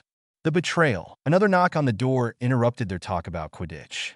Before anyone had the chance to answer, Ron opened the door and motioned for Harry. "Dragon, Phoenix says it's time to open the presents, so come on." Harry nodded, smiling at his friend, and stood up. "Okay, coming." He turned to the three adults. "Are you coming?" The Marauders smiled at him, a little relieved that he wanted them there, and stood up, ready to follow him. Harry and Ron walked in silence to the Gryffindor Tower. When they entered, everyone was already there. A lot of packages were littered on the floor. Harry smiled and went up to his room to retrieve the presents he had bought. When he came down, everyone had settled down around the fire and were talking excitedly. Dragon joined his best friends in a corner of the room, a little apart from the rest, and put the presents down next to him. Seeing everyone was there, the twins gave the start-out signal and began to wildly unpack the pile of presents laying in front of them. Ron, Harry, and Hermione looked at everyone for a while, hearing their gasps of surprise, and then finally Phoenix turned to them. "Well, guys, here you go." She handed both her friends a box and smiled when they also gave her their presents. Harry opened Phoenix's present first and was not that surprised when it turned out to be a book he had been searching for a long time. Happily, he embraced the girl and turned to Ron's present. The red-haired boy looked up from the games Harry had bought him and smiled at his friend. "Be careful with it." Harry looked at him curiously before noticing the box had some holes. Narrowing his eyes, he looked at his friend. "It's not going to bite or something like that, right?" Ron laughed brightly, but shook his head. "Don't worry, I don't think so." Harry frowned but nevertheless opened the box. With a delighted shout, he put a hand in it and took out a small snake. "Oh, Griffin, it's beautiful." The small snake looked up to him and began to hiss. Harry hissed back, introducing himself. The hissing attracted everyone's attention. The Weasleys, Sirius, and Remus looked somewhat surprised, but all had known for a long time about Harry being a Parselmouth, making the surprise turn into curiosity almost immediately. On the other hand, James and Lily were staring horrified at their supposed son. That was the last straw. After all the shocks of that day, they couldn't accept this anymore. This couldn't be their son. It was impossible. Sirius turned to them and frowned at their expression. "Lily, James, is something wrong?" Both stood up shakily and started to walk backwards towards the door, their eyes never leaving Harry. When they reached the door, James opened it and Lily talked in a cold voice, hatred dripping from every word. "I don't know who you are, but let me tell you that you are sick. How can you impersonate our death son?" Then without another word, she turned away and left with her husband. The room stayed deadly silent. Ron's and Hermione's mouths were hanging open in shock. They couldn't believe what just had happened. Sirius's expression began to turn from shock to rage. After all the things James had said and done, he went and did something nearly as stupid as he had done. The rest of the room didn't know what to do, so they stayed silent, waiting for Harry's response. The dark-haired boy turned to his friends. They could see the deep hurt inside his eyes, even if his expression had turned blank. With a soft voice, he said, "I'm not feeling well. I'm going to my room. And without a last glance, he walked up the stairs. Griffin sat there for a few more moments before shaking his head and starting to go up the stairs, closely followed by Phoenix. On the other hand, Sirius stood up and stormed out of the common room, followed closely by Remus, who was afraid Sirius was about to do something stupid. When Ron and Hermione entered the room, they saw Harry laying on his bed, his head buried in the pillow. They quickly joined him on the bed, hugging him from either side, encircling him between them. It had been one of their favorite ways of comforting themselves back when they had got back from the hospital. It gave them a feeling of safety. Ron was the first to break the silence. "I'm sorry, Dragon. I shouldn't have given you that snake." The raven-haired boy shook his head slightly. "It's not your fault. I really liked it. I never expected them to react that way." He snorted disdainfully. "And they were accusing Sirius for leaving me alone. Really?" His friends shifted a little uncomfortable, neither knowing what to say. They stayed in the same position for several hours, never really starting a conversation. Ron once again started the conversation. "Guys, let's go back." They both looked at him confused. Hermione spoke from Harry's other side. "What do you mean?" The redhead sat up and looked at them. "Let's go back to the Muggle world. Let's go back home." Harry stayed laying. "Why, Griffin? I thought you were getting along with your family." Ron shook his head. "I am more or less, but to stay here? I don't feel comfortable here anymore. It isn't home anymore." He stayed quiet for a while and then looked at them again. "Besides, it wouldn't make much of a difference to go to school there than here. I wouldn't see my parents either way except on holidays. We have been catching up and studying in the Muggle world for a year. We skipped a year, and we only have a few months to end our schooling there. We could come back to Hogwarts after we have done the exams. I don't want to let all I've learned go to waste." "What do you think about it?" Hermione shrugged. "I could see my parents anyway, even better if we are in the Muggle world. I will go with you guys, whatever you decide." "Dragon?" Harry looked silently out of the window. He didn't particularly care to stay here, but he had one big concern. Sirius. Could he really do it? Could he really leave his godfather behind now he was so emotionally unstable? To be continued, A/N. Thanks for all reviews. Final disclaimer: I don't own any of the characters. The betrayal. Ron and Hermione went down to the common room, leaving Harry to think about what he wanted to do. The fact that his two friends wanted to leave didn't shock him as much as he had expected it would. He knew things had changed too much for it to change in a few days. They needed more time. Besides, Ron was right. They had worked hard in their Muggle school to throw it all away when they still had a few months to go. Dragon realized with a start that his decision was already made. The only thing holding him back right now was Sirius. The older man had gone through so much, but now Harry wondered what would be more important to him: lose his best friends or his godson, because Harry knew without a doubt that his parents and him were not about to patch things up anytime soon. It had hurt too much, and he needed some time away from them to come to terms that the idealized version of his parents didn't exist. With a sigh, Harry turned on his bed. Sirius wouldn't be able to make a decision, but he thought his godfather would be happier with his old friends. They knew each other much better and had the same age. What could Sirius do with a 16-year-old? He would only stand in the way of his godfather. As much as it hurt to leave the man behind, Harry was sure that was the right decision. With a sigh, Harry sat up and summoned a parchment from his trunk. Carefully, he wrote a letter to Sirius, letting him know about their decision and why he had done it. Once the letter was written, Harry changed clothes and went downstairs. Ron and Hermione had been sitting huddled in a corner, ignoring everyone else in the room, and immediately looked up when they heard him come down. With a slight nod from his head, Harry motioned for the door, and the trio silently left the common room, leaving their families behind. Slowly, Dragon led his friends through the halls. Hermione noticed they were going to Dumbledore's office and knew Harry had made up his mind. Gently, she took his hand and squeezed it, while Ron put an arm on his shoulder, also guessing his friend's decision. Once inside the headmaster's office, Ron didn't beat around the bush. "Headmaster, we are sorry to say that we are leaving as soon as we go out of the office." Dumbledore looked shocked and sad for a moment. Softly he asked, "Is this about Lily and James?" Hermione's soft voice rang through the room. "There are lots of reasons why we have arrived to this decision, but that was the last straw, yes." The old headmaster nodded. "Is there any chance you will be attending Hogwarts in the future?" Once again, Hermione answered, "If you would allow it, we would like to take our last year here." We could use this summer to catch up on what we need. Dumbledore smiled again and nodded. Of course, Miss Granger, that can be easily arranged. Harry spoke for the first time. Then I guess we are going. He placed a letter on Dumbledore's desk.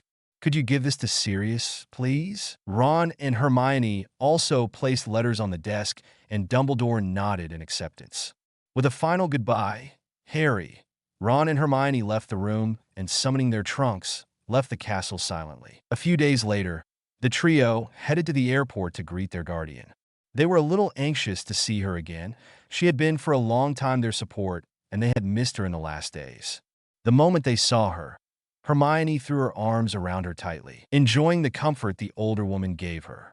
After a moment, she moved aside and let the boys embrace their teacher. Professor Filch had been very afraid when she entered the airport. She was nearly sure her 3 kids wouldn't be there, that they would have forgotten all about her in the few days they had spent with their real families. So she was really startled when the slight form of a girl launched herself on her and embraced her around the neck, like she would never let go. Looking down, her concerned face changed to one of happiness, and she embraced Phoenix tighter. After having embraced the 2 boys, she looked them over carefully and immediately looked concerned again. They were a lot paler than she remembered, and she was sure they had lost a few pounds. Gently, she took Phoenix's hand and began to lead the trio out of the airport, deciding to question them on what had happened later. In an hour, they had arrived at her house, the house she had shared with the 3 children from the moment they had been released from the hospital nearly a year ago. While the boys put her things in her room, Phoenix made some tea, and a few minutes later, they were all sitting in the living room sipping on their cups. A little while later, when everyone had relaxed, Professor Filch put her cup down and looked intently at the 3 teenagers in front of her. How was it? All 3 shrugged and looked away. They had never told her about their lives at Hogwarts and about the wizarding world. When they returned, they had decided to finally tell her she had done so much for them that it only seemed fair to warn her of anything strange that might happen while they were around. With a deep sigh, Dragon put his cup down and looked straight at the older woman. Professor, we think it's time to tell you about a few things that have been going on with us. But I have to warn you, it's a pretty crazy story and a very long one. It's up to you if you want to know about our lives before we came into your life, or if you don't want to know. Professor Filch thought about it for a while. She knew the children usually didn't joke about their past, and she could see Dragon was very serious. Finally, she nodded. I want to know. I want to be able to help you as much as I can, and I can't do it if I don't know most of the things. Dragon nodded. We thought you might. I think that before we begin with our story, we have to tell you some things that are hidden to most people. Professor, what would you say if I told you magic was real? The woman didn't say anything, but her face clearly told him she thought he was joking. With a sigh, he looked at his friends. We are going to prove it to you. With that statement, Hermione stood up and waved her hand over the table, making the cups fill once again with warm tea. Ron flicked his wrist from where he was sitting, and one of the cups floated up to her. With trembling hands, she took the cup and looked back at them. Seeing that wasn't enough, Harry stood up and muttered, "Expect Patronum." A silvery figure shot out of his hand. But the 3 teenagers were very surprised when the familiar stag didn't appear. In its place, and Big Dog jumped forward, looked for a Dementor to destroy. After the shock of seeing Padfoot instead of Prongs, Harry smiled a little. The same way that it had felt good to have Prongs protect him in the past, it felt good to have his godfather's Nimiji form with him now. A tear all that happened, it only seemed natural. Professor Filch spoke a few moments later. Okay, I think I believe you. Can you tell me now? The 3 teenagers nodded relieved. It would have been difficult if she hadn't believed them. Dragon cleared his throat and began to talk. It all began when a dark wizard called Voldemort. The end. /N. Well, this is the end of the betrayal. There will be a sequel, but I want to write some chapters before posting them, so it can take a while. Once again, thanks for all reviews. Translation. To those who would like to read this story in French, it is now being translated by Lena Asakura. You'll find it under the name of La Trahison. http://www.fanfiction.net/read.php ? Story ID =1504552. Hope you enjoy it.